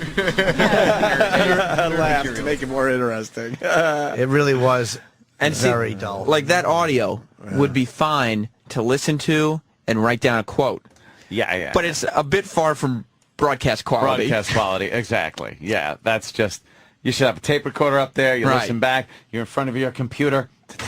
Oh, yeah, they did say that. Typing it on your little blog. Yeah. John in Philly. John. Hey, boys. Hello, John. Hey, sorry to hear your Comic-Con experience wasn't what you wanted it to be. As somebody who's had to... What do you mean what I wanted it to be? Not humiliating? Naturally. Actually, for as much as it sounds like a lot of it was a clusterfuck, the hotel situation is actually kind of like a bad Comic-Con thing because you have to register like 6 months in advance for the hotels, and you need to give them a list of like your top 10 hotels in the area. Right. And even if you do that like months beforehand, I did that, and they still gave me a hotel like 20 minutes away. That's why I don't I'm not killing anybody for the hotel because you really do. We talked to one guy who said in February you can't book a year in advance. And he said in February he tried to book and he only got 2 nights at the Hilton that was right there and 2 nights somewhere else. So I think that they actually did a good job of getting us a hotel that was, once we got the route down, we were fine. I'm not bitching about the hotel. I think the hands were a little bit tied on that. The fact that we had to check out, I thought, on 5 o'clock on a Saturday, it's incomprehensible to me as a guy who's in show business. But or apparently on the fringes of it, looking through the window like Dwight. What, you had to check out Saturday at like 1 o'clock or noon? No. We actually got the half-day rate. But if I had gone for that, we would have. But there's no human way I was ever going to take my bags to Comic-Con. How annoyed was he in the lobby of the hotel when you guys were leaving the hotel, Sam? Once we were leaving, he wasn't really annoyed anymore. It was more like I'm glad we got stuff that we're going to be able to put on the air, and we fulfilled our commitment. And I get to leave and not deal with any more humiliation. I'm happy about it. It's little things. Really, it's like, how things are supposed to be done, that's all. And it was, little shit. Not we done made it that way. Yeah. But it was like every single time we turned a corner and did something else, it was just another thing. It was like, it got to the point where it was whimsical almost. And there was literally, it was just, well, Sam, Jim, you're off.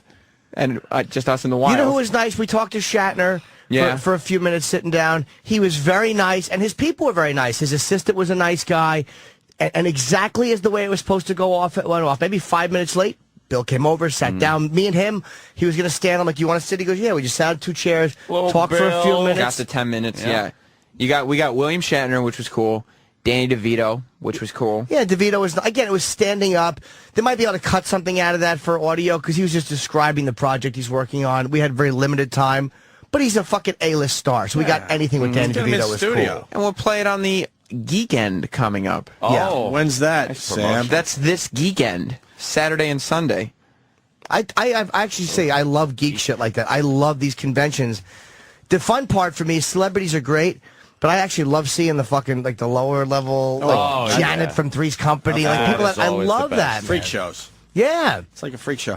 FYE.com, everything for your entertainment, right? Sponsoring Geekend? Yes. Hey, FYE.com they sponsor our whole trip down there. Without them, there's no way. Yeah, so I appreciate, they actually, without them, we wouldn't have gotten anything. It's not about them.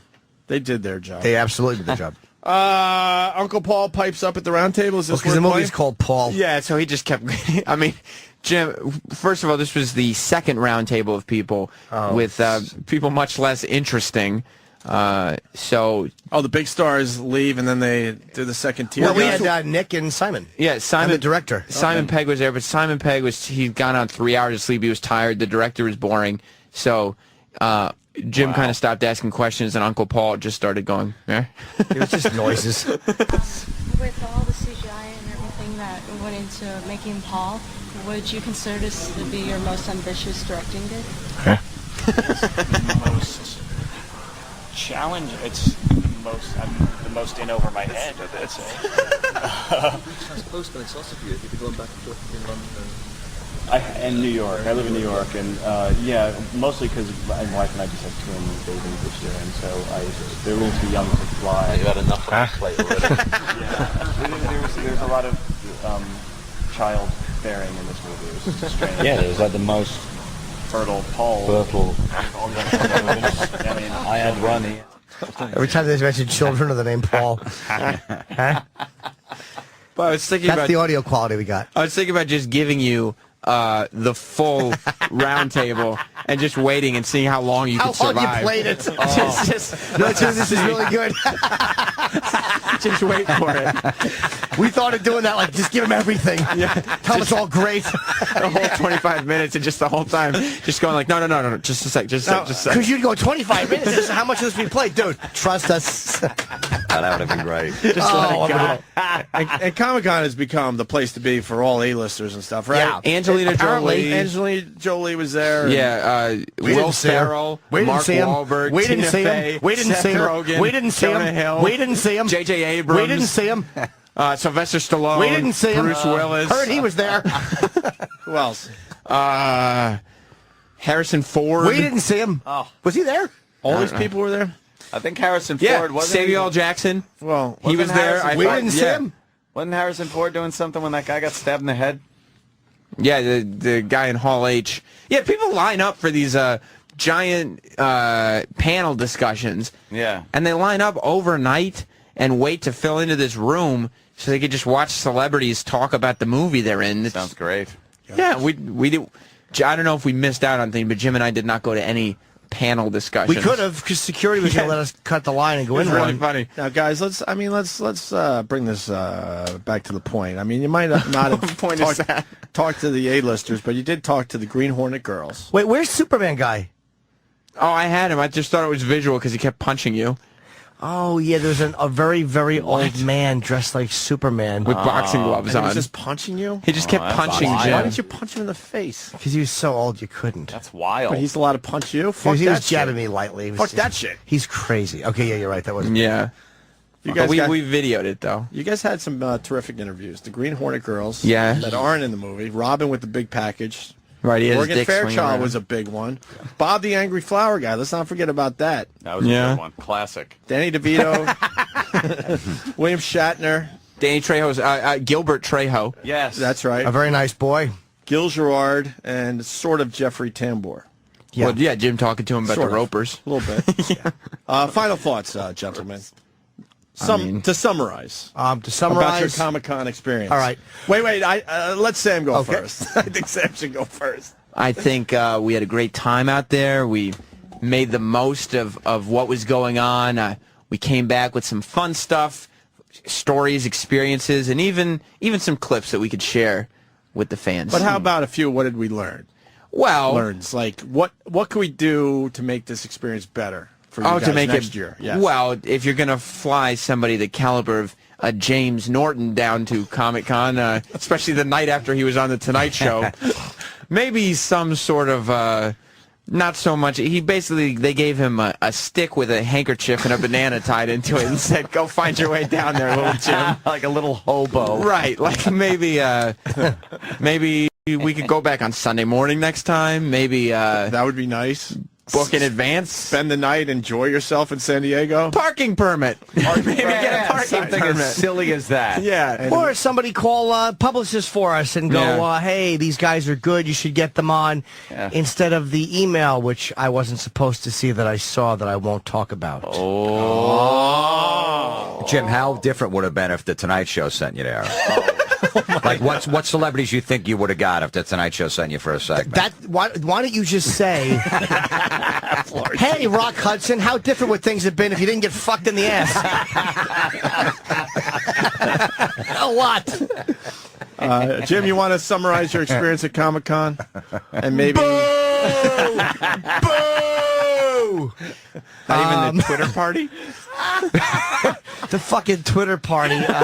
Jimmy gave up a paying gig to do the right to do right by the I company. didn't and the take show. a paying gig. Yeah, I kind of kept the weekend open. And in turn, they made sure you flew really fucking cheap. The issue is the effort that was put in by certain people. Like, there are certain people that are going to say no to radio. There are certain people that will not let you in the press room. There are things beyond the control of the company, and I get that. I'm not unreasonable at all. But when I know that I got a round table with a fucking guy who, when I sits down and goes, hey, man, you're funny. It's good seeing you again, who was on the radio show, I could have had a one-on-one with that guy. When people aren't telling these publicists, hey, this is a good show, these guys will do a good job for you, you should really do it, then what's the use of... I'll never do it again. Never. Yeah. There are rooms where before a big panel, like we talked about, all the celebrities do panels. Before the panels, there are rooms that most of the celebrities are in that press gets to go in. Certain press gets to go in and they can talk to these people for a couple minutes before they go on, just to real quick one-on-one, whatever. If I didn't know about these rooms before we went, I still wouldn't know that they exist because we didn't see the inside of one of them. Did you ever see the inside of them, though? Oh, yes, in 2007. What happened? Before the big panels, there were press rooms. Yes, and I went in and interviewed people one-on-one for 5 to 10 Where minutes. there were some TV cameras, right? There were here's what happened. There was a Comic-Con backdrop. There were TV cameras. They did TV interviews, and then they walked around the room, and you could just go up and talk to whoever you wanted to for 5 minutes. Tell them who you are. Sounds nice. You know, there was a list before you got in the room, so nobody who isn't supposed to be in the room would be in the room. we were not on. We were in the list of the people who wouldn't supposed to be in the room. Right, so, right. like, if we were in one of those rooms this year, somebody would have said, "You're not supposed to be here." But in 2007, you were supposed to be there. Yes, and so I was. you were allowed and in. I was. Okay. Good job. You should have just had your Tonight Show appearance on your iPhone, and then anybody that said anything where you weren't supposed to be, just go, look, and show it and go, this was last night. Yeah. They probably would have said, we didn't see it. We were doing interviews with radio shows. And it's not an ego thing. It's like literally you just kind of know how things should be done after you've done a few different vehicles. You know how things should be done. Of course. And it's like that was very You frustrating. have every right to bitch, Jimmy. You don't have to preface it. But by I mean, saying the fact that it's an your part. It's an impossibility that effort was put out to get us those people because after we bitched and they put Liam on the case, he did whatever he could and got us some stuff. Last minute, he did. Liam did fucking his Right. job. I'm not Were you bitching out Liam either. Were you left to your own devices at the Inventors Conference? After we got back to the hotel, yeah. Before that, it was really. I mean, again, they have a camera, so it was myself, Jim Wise, who's one of Jay's writers, and a very funny guy, and fucking the cameraman, who was a segment producer as well, and this guy Izzy, who kind of ran everything, and this Hawaiian guy who kind of was an assistant and then a makeup Tony person. Rocky Hara? Oh, wait a minute. No, he was Samoan. There was like 6 of us, and Yeah. we had the head of the convention walking us around and showing us things and making sure our badges were correct and everything was correct. All right. Well, See? That's the way shit works. You almost had an attendee badge. Yeah. There you go. Here's a Mythbusters bag, faggot. Wear this over your head. But in the end, you guys brought back great audio. Unbelievable. Yes. Great Yeah. stuff. Opie and Anthony Show. Again, Joe DeRosa and Patrice O'Neill. And now, let us bring in Forrest Griffin to the show. Forrest, how you doing, man? Yes, big guy. Jesus. Oh, shit. Oh. Maybe I want to make fun of people, too, you know? I know. Sorry. They had the curtains shut. I didn't even see anybody out there. I hate when they shut the curtains in here. We can't put a naked girl on the computer without fucking battening down the hatches. I'll tell you what, I like the curtain shut. It creates an illusion of something good's happening. Like something's going on in here. And then I get in here, imagine my disappointment. Yeah. Yeah, it's like it's a bunch of dudes. When the curtains are shut. Yeah, it's like, hey, this is the place to be. I was like, these guys know how to do it. I thought something fancy was happening. How big is Lesnar, man? Because you're fucking huge, dude. A child compared to him, right?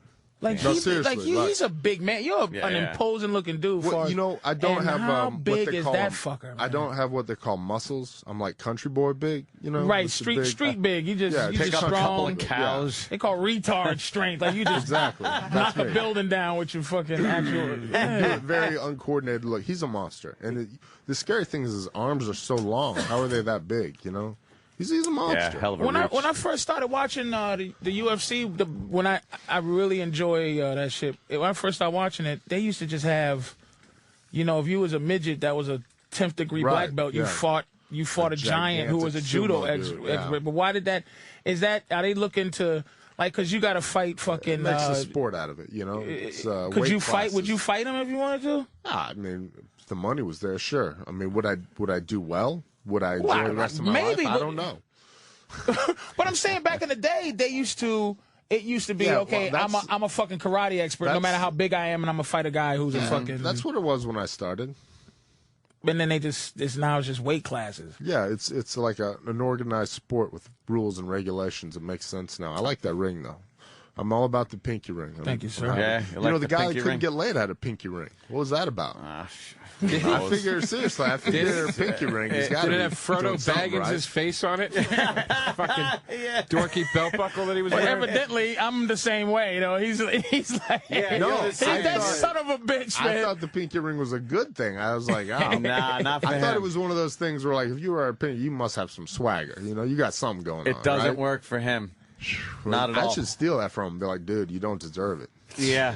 Forrest, the book here. Be ready when the shit goes down. A survival guide to the apocalypse. Now, this sounds pretty cool. Yeah, because it's awesome. I wanted the title to be, you better be ready when the shit goes down, Forrest Griffin's Guide to the Apocalypse and Other Stories That Don't Involve Bunnies. God bless.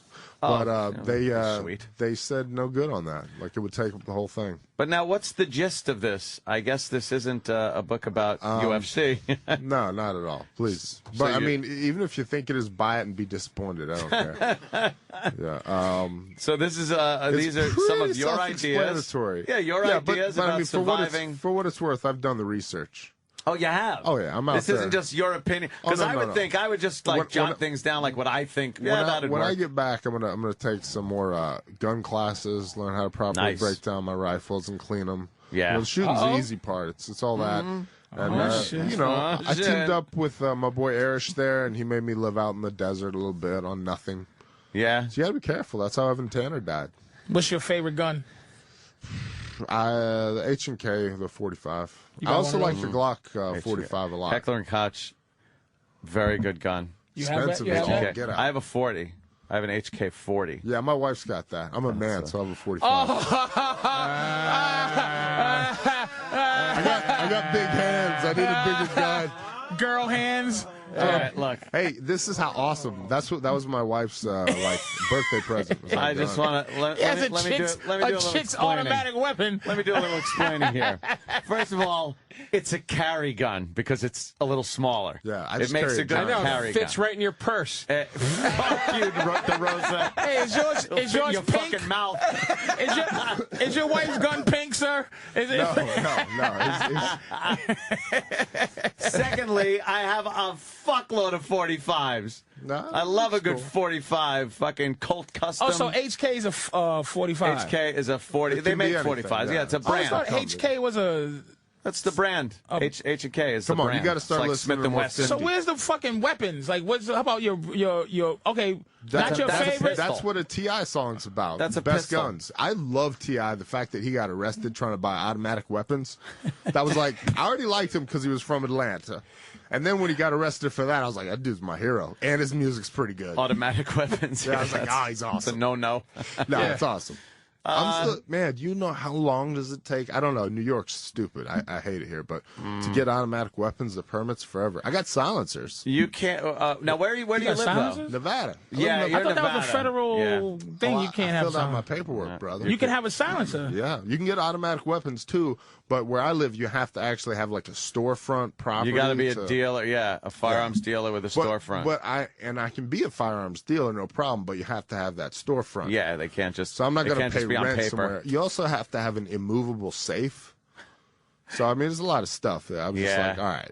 And then it's a stack of paperwork too. Well, New How'd York you is get a crazy. silencer thing? Isn't I just kept filling silencers? out paperwork and paying the tax stamps. So they finally go, all right, you're allowed to kill somebody in their sleep and sneak out their house. They're like, well, I mean, they're like, yes, if you kill someone, there's no way we won't find you for doing it. That's basically, they're like, all right, you are Just do it already because it's caught. fun. Sounds Yeah. cool. oh yeah, that. No, it's great. You can hear it click. Yeah, it's like Well, I a don't- clicking yeah. sound. You hear like You the hear- fucking mechanics you of the hear- gun. You hear it strike the bullet. you know? Yeah. You don't. Pretty It does, awesome. It's not like James Bond though, where it goes pew pew. That's like fake sound. No, it's more like a tick tick tick tick tick. Yeah, yeah. Kind of a sound. It's I like that actually the noise strike from the of movie. I bullet. know the movie silencers sound a lot cooler. But your gun doesn't sound like when you shoot your gun. It doesn't sound like when Indiana Jones shoots his gun. It right? depends on what gun you're shooting. If I'm shooting my faggot H&K 40, the gun of the queer.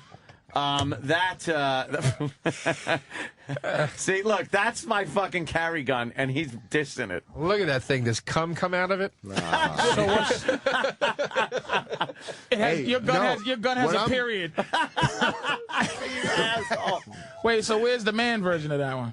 The 45? You're not going to be able to tell Punch too up much the difference. 45. You Nah, got to hold they're- it in your hand. They're to see pretty the similar, difference. yeah. But I have a few 45s. I love those. I have a little. How do you do that in New York? That's What's weird. going on here? Oh, yeah, I filled out a lot of paperwork. Nonsense. All kinds of stuff you got to go through. Yeah. I love it. Love it. Nevada, Jump Las through Vegas. hoops. Just Walk into a store. do Hey, I whatever like you that. want to do. Yeah, not here in New York. They're very tricky. And the laws about transporting guns and, I also have a license in Pennsylvania. Yeah. But I'm not allowed to go through Jersey. Yeah. Yeah, Like, so it's just, I think Oh, you the can't even- I should Constitution. probably have stay it. mum on the subject, but I'm gonna do what I want to do. Yeah, you know what? The Constitution says, has the Second Amendment. It's supposed to cover the country. What the fuck? Hey, and as we're talking about it, workplace shooting, 3 dead. All right. See, if somebody in the workplace had a legal gun, That's correct. maybe they would have taken the guy out. That's what I say. What about rifles? Yeah, I mean, I got a couple ARs. Yeah, I got the SL8. I wanted the G36, but it's real hard to come by. Yeah, I'm looking for the Scar right now. That's like the next one. Yeah, That's yeah. SL8. What's yeah. Oh shit, that's cool. Yeah, that's a good looking. Damn, one. that's another fourth. That's level 4 Level 4. I wanted the in the video game. I there. wanted the G36, but that's a tough gun to get. Some of them are hard to get. I just picked up SP89. What's the new it's rifle like that an the MP5. the I military's don't know what going that to a means. new rifle? What is it? I was just looking at this. XM9. Yes, Yeah. it is the XM9. I might get one of those now.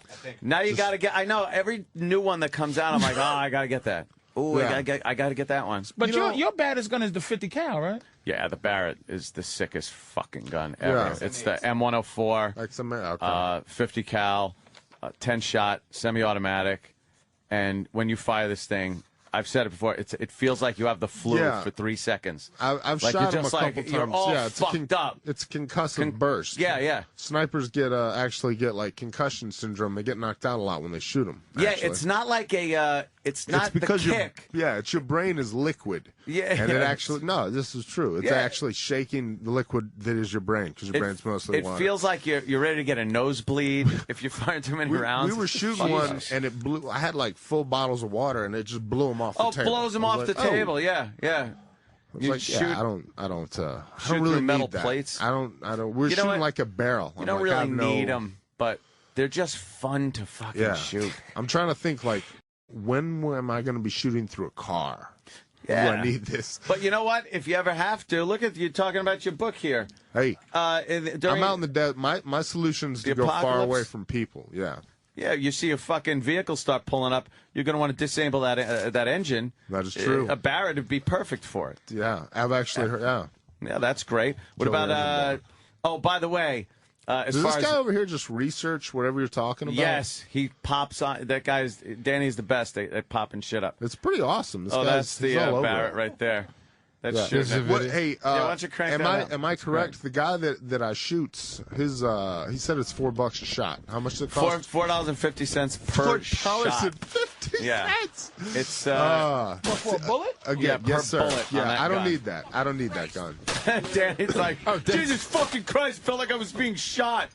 I mean, you just said so. But if you stand in the direction of that suppressor, like you're feeling the entire thing, and it just kind of hits you in the chest. Yeah. It blew, like I said, it blew like, liter water bottles off the deck. The suppressor directs the blast back at about a 45-degree angle behind you. So if people are standing next to you, they get more of the shit than you do. Yeah, you kind of don't realize it, but being on the side of that thing is not the best place to be. Yeah, I would be behind that. Yeah, directly Crazy-ass behind gun. is the best. It's a great fun gun to shoot, though. And during the apocalypse or zombie invasion, I would want to have those for the long range. But now you're talking about pistols. The 45, that's great. Big manly gun. But let me tell you about my Desert Eagle. Yeah. The 50 cal Desert Eagle. Yeah. That's a fucking gun. That That's is a man's gun. That is a great gun. That is a great gun for a guy with a small penis that has to do some overcompensation. Look, you have a small gun, a big gun. What about a Walther PPK? Does that mean I have a giant cock and I don't have to You're compensate? secure, yeah. I feel good about myself. Again, I just don't need the. Oh, I'm sorry. Keep going. But You have questions? I've seen this picture a couple of times. I'm actually glad you're here. I'm trying to figure. Is that real? That's the bedspread. So they sent me that bedspread. What is that, Patrice? I don't know. It's just like people that make a bedspread with like hot chicks making out on it. Oh. And I used it for a while. it's a bread. That's not your wife. No. Dude, I thought that was, look, did you see this picture? Be a lot cooler if it was, but it's not. That's now just I a gotta look through the bedspread. pictures. Yeah. I love books Okay. with pictures in them. I know you do. Fucking books with pictures I can rule. dig it. Yeah. I know, I hate Oh words. shit, that's funny. Yeah, words are hard. Wow, yeah, that's kind of cool. This chick's making out on This is a very fucking gonna be bought book, by the way. This is very when somebody just does this and it's the way that well, you're I front loaded it. The first 50 pages, 30 or 40 pages, pretty good, and then it sucks, and then the end strong. So I know how to write a book. It's like a movie, The middle's not that important. Really. A couple of pictures of you with different faces doing there's a book I had one time called the Boys book. Shows you how to tie knots. Dangerous book for boys. Yes. Tie knots, do this. This is like kind of, it's not the same, but I'm saying it's like you look at it and go, okay, I'll buy this. Good. Like how to make a pocket pussy. Was that in the Dangerous Book for Boys? Because that's in my book. Oh, that is? Because you're going to need that. Yeah, I mean, What do you prison pussy, whatever you prefer. What do you think will be this apocalypse? What do you think will cause the shit going down? What is the shit? I've got a lot of theories, but look at it this way, and this is, quasi-realistic. Think about it. You got so many people using so much shit, and I know you do it too. You drive to the drive-thru, you eat your food in your little cardboard container, and then like me, after I've eaten too much food and consumed too much, I go in an air-conditioned gym and run on an electric treadmill and use more energy to get rid of the energy I already overconsumed. And we got 300 million people doing this. It reminds me of my pool in the heaters economy, they call it In the economy, they call it a correction. There's too many people using too much shit. It's got to come to an end sooner or later. I'm just getting ready. And then, so whatever the shit is, it could be. You look at it this disease way. outbreak. I think we're going to lose our credit rating as a country because our deficit's so high. We're actually no longer a safe investment. And when we lose that credit rating, what are we? Just a dude with a big gun that's broke. And but that's the thing that's going to keep us from being Rome, though. See, that's the thing. People always compare this to Rome. The difference between Rome and America is Rome didn't have the threat to go, all right, since we're not who we are anymore, I'm going to just blow the whole world up. Well, like I'll kill everybody. Yeah. Rome couldn't do that. That didn't work for Russia.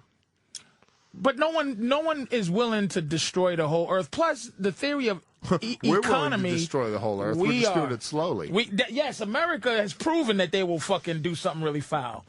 Yeah. Russia, foul? That was fucking genius. With that mushroom? Such a short amount of time coming up with 2 bombs. Fucking Japanese people still with children with 7 eyes? Fuck them. What they did, they started it. They started so you don't believe in the cops don't ever go for that shit. He started it. He started it. So you believe in the nature's theory, like meaning like an asteroid or fucking no. These volcanoes. No, we're doing it. I mean, the planet might cleanse itself every now and again, but it's us. There's going to be a correction. I'm hoping there's race too many war. people doing too much shit. Yeah, I'm waiting for a race war. Yeah, I think that's going to happen. Yeah, that was more like a 70s Helter Skelter type deal. That's I don't know. Only it's going to be like I don't know if you're writing old dude in prison, but I don't think that one worked out. Yeah, Charlie Manson was wrong. No. Anything that guy said was probably wrong. Yeah. Me, on the other hand, I'm a modern day prophet. So you kind of got the shit down. It's going to happen. I know it's happening, and I've discussed how and why. Like I said, we're going to lose our credit rating. People won't loan us money. We're fucked. We all live but then on we're credit. fucked as a country. So what? We'll just be do chaos something stupid in order to save ourselves, like a last-ditch effort. Yes, and we'll fuck up. I think we should start hiring our military out. Oh, that's kind of a good idea. Make a lot of money. We got some of the best shit. Yeah. So. And then we can just not. No reason letting that go to pot. I'm just flipping through this book. Forrest is a fucking dangerous guy, man. He's like, fuck yeah. So he's well versed in in firearms. He fucking can fight like with his fists. It's like he's really. And I'll have you know, fucking movie star. I've burned myself with a lighter for 16 seconds. Holy on shit. Your hand or arm or whatever. Right, that giant scar right there. 16 seconds.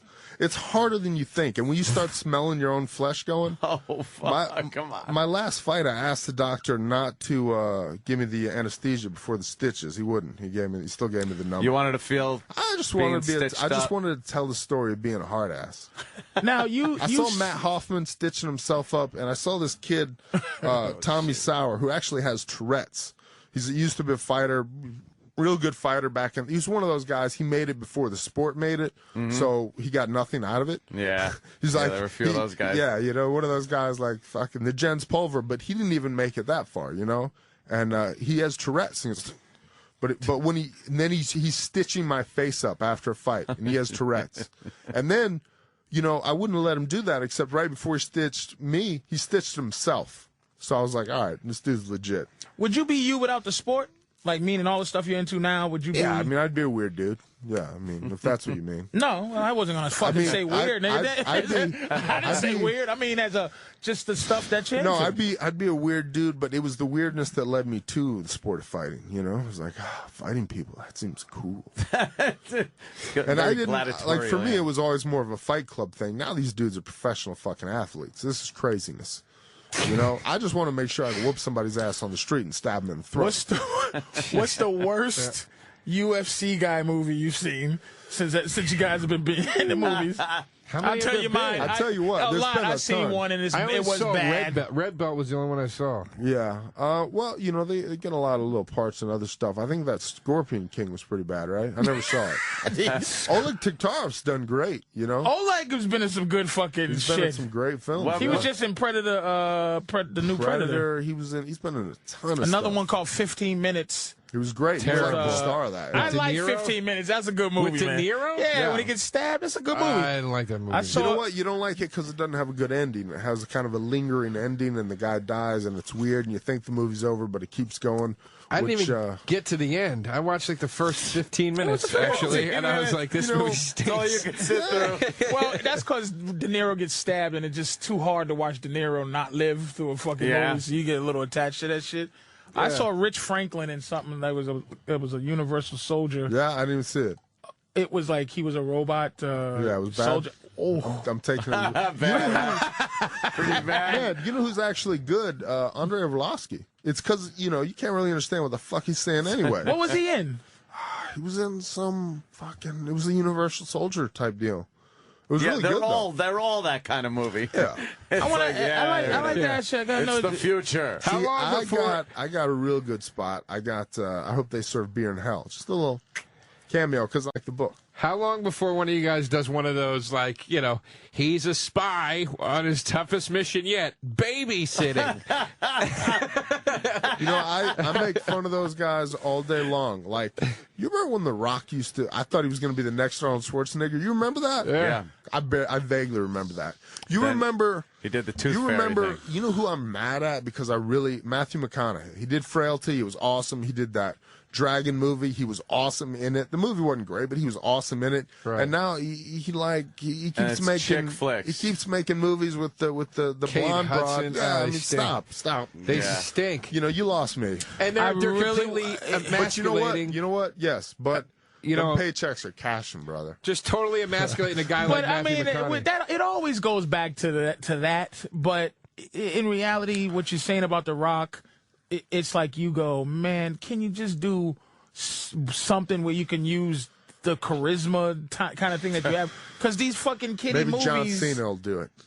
John Cena. John Cena's acting's not great, but if you see non-wrestling stuff, he's got a great personality. Like, he's a funny, charismatic his movies guy. are theoretically bad, but they're not. Though. Yeah. Like they're watchable, right? Meaning they should be Universal Soldier type stuff, though. No, well, it's like he's always for some reason in his prime retired Navy SEAL. He's a 22-year-old retired, so he has to be like a fucking.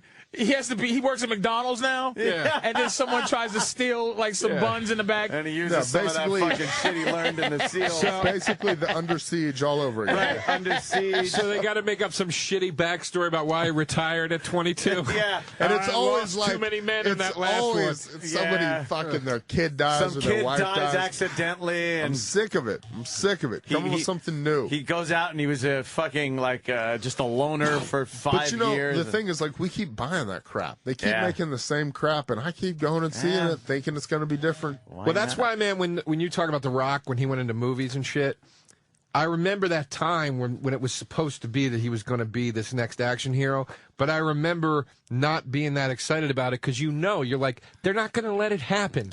They're not going to make Commando with The Rock. It's going to be shitty. And it fucking was. Yeah. Except Walking Tall was the one where I was like, this is cool. You're He's kicking the shit out of everybody. Potential. You're like, this could go somewhere. But, Yeah, they're not going to have Predator. Beat people up.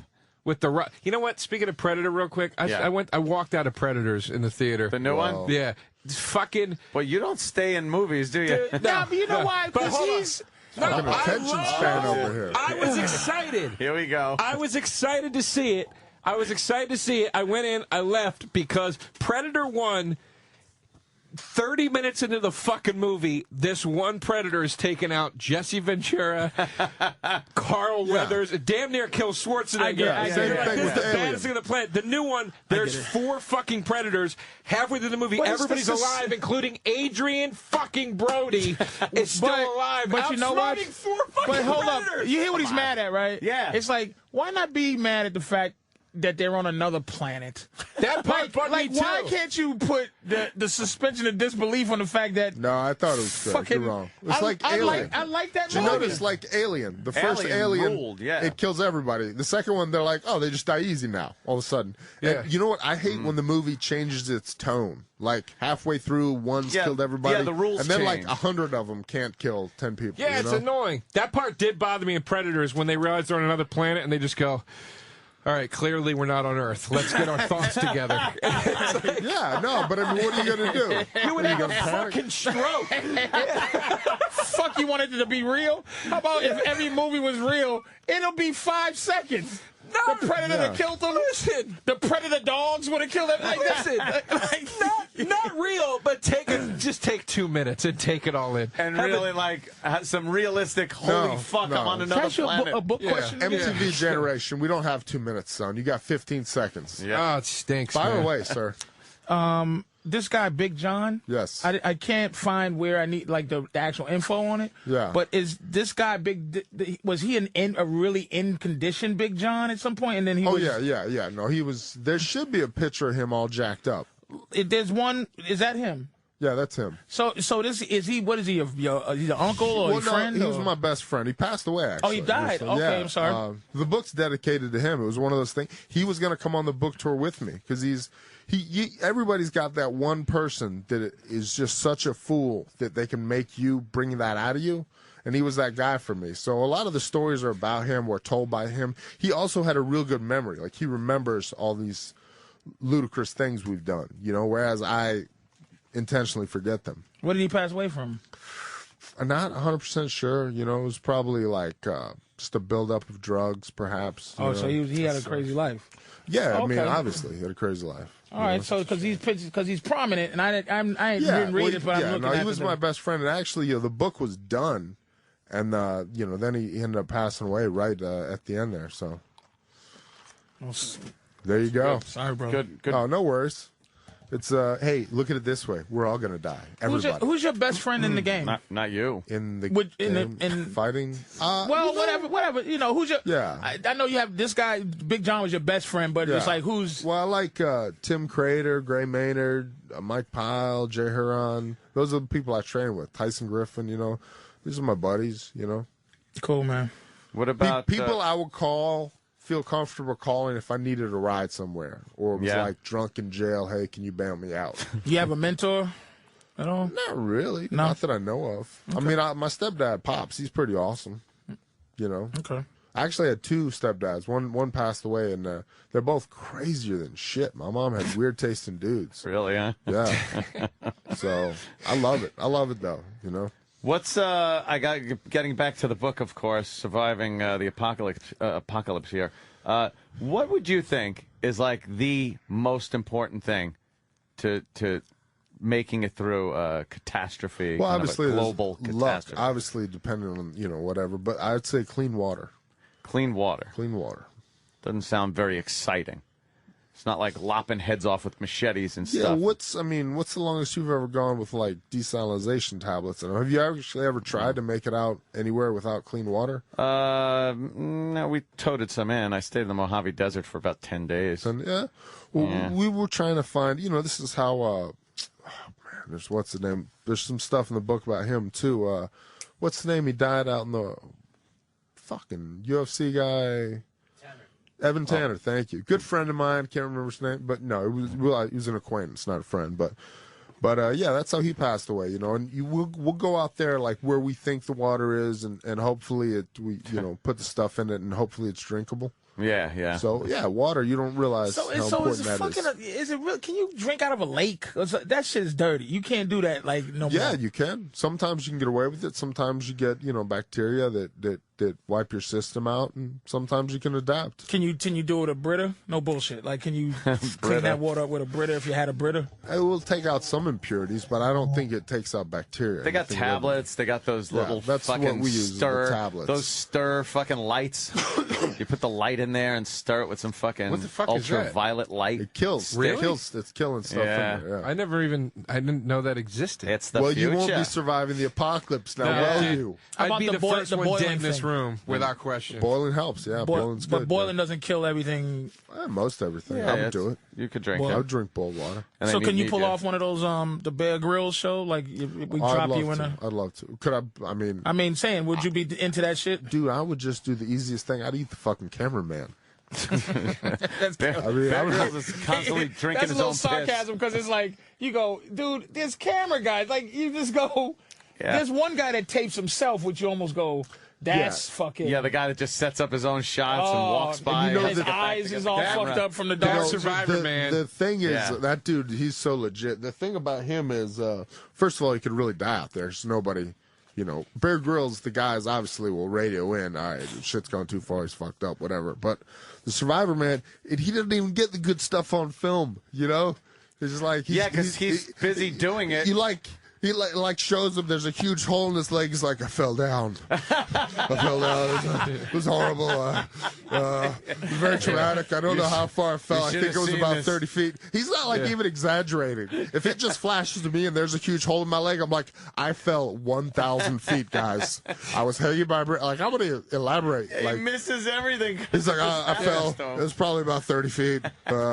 Yeah, I think I might have hypothermia now, and my leg's bleeding profusely. I put a tourniquet on. Let me explain the tourniquet. And I'm like, you're awesome. That's a functional mind. Yeah, that's the a real survivor's mind. He's really out there. He's like, his concern is not the fact there's a huge hole in his leg, but all right, how do I solve this problem? I put this tourniquet on.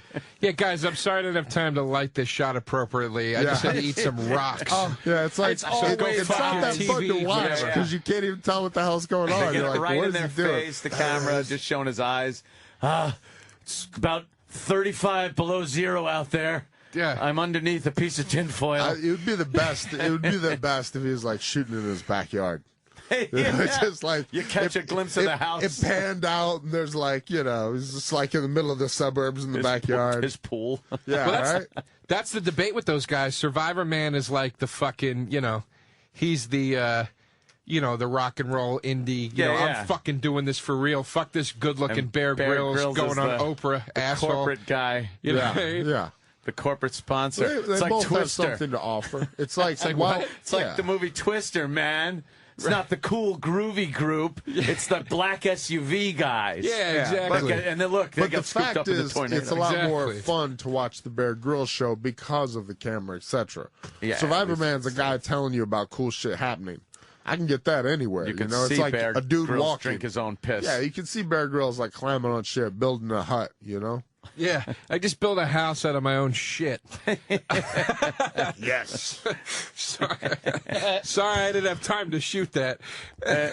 And where would you go to hide out from people? Well, I mean, just you got to go somewhere local to where you live. I live in Vegas, so I just go out to the desert. I'd say that's part of the where you live thing. What if you're in a major metropolis, New York City area? I want to get the fuck out. Yeah? Quickly. Yeah. Yeah. Yeah, Get I outta mean, you here. don't want to be in anything pandemic, disease-wise, loss of, we start losing antibiotics, etc. Shit's going to be bad in anywhere densely populated. It's bad. A lot of disease. We were talking about Rome, the collapse. That was part of the problem with it. A densely population, each other's own feces and vomit, germs, Sexy. You don't want to be there. You want to be out on your own. Animals don't transmit. Like, this is dirtier than the middle of the woods because we In here, I all won't transmit the disagree with. same viruses. Yeah, well, I mean, Comes out everybody's Opie ain't here ass. 'cause well, hey, Somebody in this motherfucker's sick. I want to know who it is. when these fucking things close, there's no telling how dirty it gets in here. Yeah, the air. I don't know how it's filtering through here. We No, breathing I in just mean tuberculosis. the sheets are, yeah, but you got antibiotics and doctors. No worries, man. You'll So be what fine. man-made shit is necessary though? Like where you skip out and go to the woods Well, and hide, guns. but You take guns, well, flashlights. let's right. Night That's vision what I'm going, like with goggles, some battery shit. type stuff. You know how long is it gonna last? You got all this shit? Oh, of course. Yeah, I do. You know, too. it's like I got bulletproof vests, but they're expired. They only have like a 3-year life. They expire? Yeah, they do. How? Well, they're made out of. They're actually made out of spider webbing. You know, so they do expire. They and also too, you think you're putting out a warranty on someone's life. You want to have, after so much wear and tear, you sweating them, you know, and then the sweat dries, it degrades the material. But if you just left one in a box, would it expire? I don't know. I don't know the degrading process on them, but it would be expired. Vacuum Like seal they it. wouldn't. They wouldn't. How the fuck? They wouldn't cover you. That sounds. I mean, right? I mean, that seems crazy. I'd that it would rather have expire. it. I'd rather have an expired one Yeah, I'll than take my not have chances. one at all Yeah, and get I'll shot. take my chances. Yeah. Well, we got That's to like shoot through the SpaghettiOs. expired ones back when I worked as a cop. We shot through the expired ones Yeah. just to see what would happen. What happened? They worked. That 50 cal Yeah, shoot that's through like- a oh, tank, yeah. right? That's Yeah, like canned they're vegetables. not- They don't really What? expire. 5.56, 223, all that stuff's going Bulletproof through. vest isn't meant for. Yeah. It's not. It tells you. You know, it's meant for some stabbing and handguns. Yeah, you you know? get like a thug fucking pulls his gun out and shoots you. Yeah, it'll shit stop like that. that. But you know, somebody shooting you from far away. Fucking pop. mile away, gonna 50 be cal dead. round isn't gonna. The thing is just gonna explode. Like a bulletproof vest wouldn't be right for a real gun, but like that gun that you have, it would be fine, right? You could just unload yeah, that 40 yeah, off. the fag gun that I have. my catch my those. faggot 40 cal. Catch That those. little picnic gun that you have, that cute little thing. My pixie stick. That's what I call it, a pixie stick. Are you an animal lover? I'm looking through this. I mean, I'm not opposed to animals. No, I mean like physically, dogs, yes. but you have these cats, though. You love your cats or whatever these days. Yeah, you know, I love them, but I mean, when it goes down, I'll eat them. You'll eat. That's what I was gonna say. It's an alternate food source. Would you eat your pet? You would have to live. You just do it, right? I'd eat the shit out of Man, I think I couldn't. I'd die if Really? I ate my doggy. I mean, I it'd be would, pretty couldn't gross. eat my dog. And he'd be eating you the second you drop You know dead. what though? But I'm better than him. I can't look at the damn dog. Look at me like, are you gonna eat me for real? You don't look at him in the face. You bash him over the back of the head. Oh, like a baby seal? I Yeah. just you just damn it. No. Well, you know, anything I kill, I'm going to eat. I'm going to use. You know, I don't want to kill something just for shits. and I hate, especially in I hate like apocalypse. sport fishermen or sport shooters. It just, Yeah. I got these antlers. Yeah, you know. Not only would I eat the dog, I would feed it all I my got food these to get it antlers. nice and plump, Get it fat first. and then have a nice dog feast. Look at these fucking hooves I got. Like, I just got these antlers. Like, that's the douche.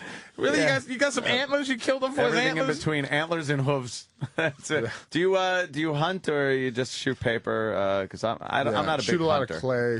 I Yeah. don't shoot animals. you I don't know? like if I shooting shoot an animal, and I think I'm going to get into this right now. I don't have a lot of time, but if I shoot an animal, I'm going to trek out, shoot this motherfucker, carry it back, skin it, clean it, live off of Yeah, it. Like I said. caveman that motherfucker. And I'm not willing to do that right now because that's a lot of time and effort, and it's kind of boring.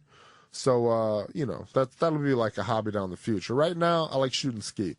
Yeah, skeet. Skeet's fun. Yeah, it's fun. That is. That's Pretty that's rough. simple. It's hard to miss shit with a 12-gauge shotgun. Yeah. Makes you feel good. Unless they're throwing fucking 5 at a time up there. You ever see those guys? It's pretty amazing. Yeah, well, those guys that's what they do. Like I work out, I train, I hit mitts, whatever. They just shoot all day. Shoot all day, and then they go home, they load their bullets and jerk off. It's a great life. If you're into that, This is a George Carlin joke, but I'm really posing as a question. If you had to kill and eat one of us in here in a pinch, who would you eat first? Well, I figure big man here lasts the it would longest. be. He knew. It's like. He knew. That's not even a fair Well, that's why I'm question. asking. That would be. I figure big man. He could feed all of us for a little bit. Yeah, but you knew that. No. See, some more white shit. What the fuck, Sam? He'd eat the most meat, motherfucker. How about your cheeks? It's not white And you're not shit. as fucking small as you think you are. Fat, skinny motherfucker. I wasn't fat. saying. It's good. You bugged me. I wasn't. He knew that's what he would. Of course he would have. I didn't know he was going to say. I didn't know he was going to say. Of course he would eat me. You are the most defensive man I've ever met in my life. If you was gonna eat, I'd fucking eat Oh no, he looks delicious. He might. I was waiting to see if he'd go. Well, you think it's Patrice, but actually Danny, because he's right in between. That's the kind of meat you want. Sam would you be don't more want tender, I think. Seriously, I'm curious, dude. Sam is more tender. Yeah. Patrice would be a little tough, I think. Not if he would just marinate me. That's how it's cooked. You got to think. Sam would be the most resourceful. I'd eat Sam and then make clothing out of his hair or something. We'd get use out of Sam's body. That's good. I like that. Yeah. Hey, there's actually a section in there on how to eat people meat. Oh yeah. Yeah, I want to wear your skin. What is that? Do you know offhand with that? Damn. Flipping through this book. What do you got to do? How do you prepare human? Yeah, it's not that hard, same as anything, cook it. Again, eating human, you got bacteria and stuff. Pork gets a bad rap. I don't eat pork because it's one of the few things where stuff trichinosis. It carries. Well, people meat's just as bad, so you really got to cook the shit out of it. Yeah. What what about fire? A little flint stick, or what are you thinking? I'm hoping the waterproof matches work out because every they're time gonna I run see out them, at some every point. time I see them, or lighters or flints, every time I see them making that shit, it looks amazingly difficult. Like the Boy Scout with the wood and the holy shit. I was just watching that stupid Castaway the other day and Hour and a watching half. Tom Hanks sit there trying to make that fire. I think that was the best way to. Oh my God! This poor or Quest for Fire. Yeah. What she did at the end, where she's like, "You dumb," like the whole. You see, but Quest for Fire. Yeah. And the whole movie, these guys trying to keep this stupid fire, and at the end, this bitch know how to make a fire. Like, you dumb motherfuckers. Carrying that shit around with you. The flint sticks where you just crop and crop. Find some. But if you run out, dead if you're foliage. stuck though, like what's? Well, flint's a rock. It's going to take a while to go anywhere. Yeah. You just fucking keep striking it and striking it. It makes a spark every time. Yeah, they got it's almost like a metal rod, and you fucking smack it with another thing. Survival, man. Yeah, gotta watch that shit. Yeah, if I don't have that, I am all kinds of fucked. And ammunition is how much guns without ammunition ammo. can you carry? I'm hiking. I'm on my feet. I'm moving. So I don't have a tremendous amount of ammo. All depends on what happens. Like Big John's thing was like he was gonna just take ammo and water and carry it, and then he was just going to kill people and take their food and resources. It's a good idea. So the road... as opposed to like carrying his own stuff and doing it, he was just going to feed off everybody else. As you go I was along. like, man, that's just evil. All right. We could do that, I guess. That's one way to do it. Shit. Yeah, because I guess then you could conserve your ammo. And then you just prey off people. You watch the people, let them make fire, take their fire. Damn. Let them make food, take their food, take their women. Where do you go when you do the when you do the what do you, I don't want to call it hiking. When you do the survival stuff, hiking more. Where's your favorite place to go? I used to do it in Stone Mountain, Georgia. Now I just do it kind of wherever in Vegas. Just head out. We got the damn the little desert out there, Death Valley. Not that little far. Desert. Yeah, not that far. But how about scorpion bites and snake stuff? That's all in here covered? No, it's not. Hey, you're fucked. No, you're fucked. Yeah. No, but seriously, like, here's how dumb I am. I'm from Georgia, so the terrain's new to me, and I'm like, what are these holes I keep seeing everywhere? Oh yeah, these are snake holes. Oh shit. Yeah, you gotta watch that. And the thing is, like, learn the snakes in your area. So I know the snakes in the desert, and I know the snakes in Georgia. Everything else, I have no idea. So not to go near, that one. I know, like, water moccasin looks like, I know, like, what a rattlesnake looks like. Everything else, I'm like, I don't know. Maybe what's an underratedly dangerous animal that people don't know is a fucking, a son of a bitch? The stupid question is deer. They kill more people than anybody. Deer? Auto accidents, yeah. Oh, well, I mean, like if you're in the woods though, where you go, that's a panda. I'm gonna fuck that up. Let's see. Panda. What those? What the hell? They kill you with the gangrene in their bite. What are they? The Gila monsters. Oh right, yeah. Because they're so poisonous. Big lizardy things. Yeah, they bite you. And nothing happens. They just take a chunk of you. They're happy, and then you have to die of like gangrene, and you get poisoned, and you basically become septic and go into shock. So I think the biggest thing would be bugs and stuff. You're gonna die from some sort of infection that, again, if you had a doctor, easy to fix, hard to fix out there. Well, you got to But fucking even raid expired a pharmacy. antibiotics don't degrade as fast as they say. Yeah, you got to raid Again, a my pharmacy. bulletproof vest and my antibiotics, they're expired, but I'm still using them. That's why I don't want to go out to the fucking desert or something. I kind of want to arm up, get around some kind of suburban area where maybe I could hit Prey a off CVS, people, yeah. grab some fucking good drugs, ones that take care of infection, and then ones that like fuck you up a little. So at least you don't Well, have you to deal do it with your the way, thing. I'll do it mine. We'll see who makes it. But correct me if I'm wrong, and I'm just taking all this shit from watching Survivor Man and all that shit. Hey, don't worry, I am too. I wrote a book about it. Like the environment will kill you more quickly than anything. Learn your surroundings. Yeah. Yeah, it's like, I saw some shit on Survivor Man where he was hungry and he saw a patch of like grass in the fucking woods, and he's like, most people would eat that shit. It will kill you in 5 minutes flat. Yeah, like I was learn like, that. Jesus Christ, Fucking grass. like what just happened? shit like that. You know what I mean? Like, Yeah. That's what the fuck's gonna kill you, man. I think. Make that mistake. Yeah, where are you gonna cross like a polar bear? It's gonna, Or something you can eat. Yeah. As far as a plant goes, I have no fucking clue. That's why I stick around. I'll go into the grocery stores. Exactly, yeah. Fucking zombie, bam! You blast them. Syphilis zombies. I like how you're Syphilis zombies. basing all this on Syphilis is gonna make you Zombieland. crazy. That'd be like- great. did you like Exactly. That's what I Zombieland? want. I thought Zombieland was Yeah, cool. I enjoy Zombieland. Yeah, I like the that Bill one. Murray part a lot. I thought it was Yeah, that was pretty funny. I really laugh hard at that shit. That was funny. They're pretty good fucking movies. That was a Zombieland. Kill Bill Murray. That was good. Yeah. Well, Forrest Griffin, he's got a new book out. Be ready when the shit goes down, a survival guide to the You apocalypse. guys have fucked me for the rest of the day. I'm doing this all day, and this is like the only one you can cuss on. Yeah, you're going to be So screwed now. You're going to be screwed. throwing out F-bombs. Yeah. And the book, of course, is in bookstores and Amazon.com. You got a signing tonight at 7. I don't know if you can look at that without closing these shades. Yeah, you got one. I do, if you say so, man. I don't know. Nah, that's covered up ass on that thing. That's pretty nice. Wow. Tonight at the book review in Huntington. That place gets a lot of people down there. 7 o'clock tonight, and then tomorrow at noon at Borders in Manhattan, and 7 p.m. tomorrow at Bookends in Ridgewood, New Jersey. And go to forrestgriffin.net for all of your Forrest Griffin information. Forrest, good luck with the book. And good luck with kicking ass, and good luck with staying alive during the apocalypse. All right. It's been a Hopefully we'll pleasure. bump into each other, I don't want to bump into you. You'll kill me and take my with supplies. my pussy gun? How am I going to kill you with that faggot weapon? Exactly. Thanks a lot, Forrest. Be right back. I want to introduce Otto and George to the fine Yes. radio show here. Hi, good morning. Otto, so Anthony is having a supercar weekend. Getting Yeah, back you to saying that, I didn't drugs, forget. guns? Supercar weekend. Yeah. Probably no drugs. I stay away from Women, the drugs guns. these days. Do you do the drugs, Ann? I don't even know. No, I don't know. No, he doesn't do them. He just runs them. I don't do. I don't do the drugs. I do. I like beers, and I like Shiraz. Mm-hmm. What? I like wine. So red wine from Australia. Very good stuff. Is that good? Yeah, yeah, it's really good. That's what I drink. I think there's better wine myself. There probably is. Like, I'm not a wine snob. I know nothing about wine. I like Shiraz, so that's all I drink. What are you, a Vietnam hooker? Drink Shiraz, you faggot. Have It's a good beer. stuff. No, Shiraz? believe me, I drink my fair share of beer. I like that. I like beer, too. He's a beer guy before a wine guy. But no, you can't be drinking like that on Supercar Weekend. Sure. This is Supercar Weekend. But I have the Lamborghini on the way home. And your life mate, what does he have? And Hey, he really is your fucking bitch. he is not. You guys give each other neck rubs? The guy, Keith, is very quickly becoming like a personal assistant. Yeah. Where he knows how to conduct business.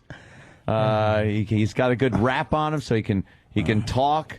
So you guys do a bond And he's not together? a lazy motherfucker like I am that gets nothing accomplished when I just sit around on my ass playing video games. At least your guy has a personality. Oh, yeah. Yeah, GH, who are you talking about? Hello, Bob. You know, it could rain today. If you get struck by lightning, you'll be dead. Yeah. CDs. Little Fucking- Jimmy has CDs. DVDs. Lucky Louie. Tickets available now. Tickets. Shut up, you dolt. Keith picks me up this morning. Big Frankenstein. And Keith picks me up this morning, and I had to thank him. I'm like, dude, thank you. I've been taking this route for a year now, and you're the first person not to hit every fucking pothole up the street. Oh, he's a good one for that, huh? Keith, he understands, but I explained it. Kenny hits every pothole, and I finally figured it out because he's such a creep and a OCD freak that he has to drive between the lines. See, you might have to drive outside you the got- lines to get around some potholes. So, that's funny. And that road, is that filled with potholes That or what? was It's not just horrific. it's not a little pothole, by the way. It's like you're bottoming out. And I'm like, Kenny, please, for the love of God, figure this out, please. Ka-thunk. I lost a filling. Oh, what a dummy. So anyway, Keith and you, Supercar Weekend. Yeah, Supercar Weekend. So Where is that? It's well, we kind of just go to the car club. Oh. Go to the Like somewhere in Long Island? Manhattan. It's Classic Car Club. Yeah. It's called. And, Classic Car Club. Manhattan Classic Car Club. Looks if you like were looking somebody online. just got a free car. Well, plug. There you go. That's And, it. They got to get them somehow. I didn't pay my membership fee. I did. Oh, I have to. ClassicCarClub.com. Do you guys always have to get like a macho like Lamborghini? Do you ever get like an Edsel? No, drive I'm not back gonna to Long putt Island? around in an Edsel. Yeah, let him drive you around. It's Lamborghinis, Ferraris, Porsches. Right. We're talking like sporty, high-end vehicles. I like a nice Pinto with a bullseye in the gas tank and put your dental records in the glove compartment. I'm with Otto. Otto, you're not a car guy, are you? No, but I I've live never in been a car Keyport, but I guy. have a summer home in Patterson. It's gonna be like fast cars. Yeah. And fast women. Maybe some chicks. Oh, fast women. Fast cars, chicks, guns. Slow hips. Gonna go to the range, blast off some rounds. Yeah. Yeah. And then maybe have a nice dinner. Yeah. Are you guys gonna have movie night? No, we're not gonna have movie night. What are you gonna do at night? You just gonna hang around? GTA, maybe. You play some We video play a little games? GTA. Order some pizza. You know, you do need an Xbox upstairs in your room, so then I would love an Xbox we in my can room. network What together. is this, fucking Silver Spoons? We can I only network have together. I and have a PlayStation 2. It's Are you adopted? Hold on, yeah. I want to bring this up, too, because during one of the breaks, Keith was actually bitching in. He goes, I only have a PlayStation 2 in my room in your house. And we could you maybe turn it off when you leave? Let me ask you I heard something. the thing whirring When all night. When Anthony says something funny, do you turn to him and go, "What you talking about, Ant?" Wait, how close is his room to yours? No, as I was leaving and going down the stairs, I heard like a whoosh from the room. Did you give him that maid's quarter? No, he's on the complete other side of the house. I'm on the second floor. I'm not all the way in the back. No. Yeah. Shall I come in and wash your dick for you, sir? He's not in the Opie dump bathroom room. That room, I just put biohazard tape around the door, and now it's shut. It's shut like that fucking room in The Shining. Yeah, You don't want to open it. Anthony has so many bathrooms, and he finally, gives me the tour a year and a half after he bought the house. Thanks. Happens. I Not a haven't seen bathroom your guy. place yet. Keith runs a bubble bathroom or wears a top hat while you drink your sherry's, faggot. Sherry's. Whatever it is. Shiraz. Bobby, so I take the tour, and I find this bathroom. I'm like he's checking all these bathrooms, so I left a big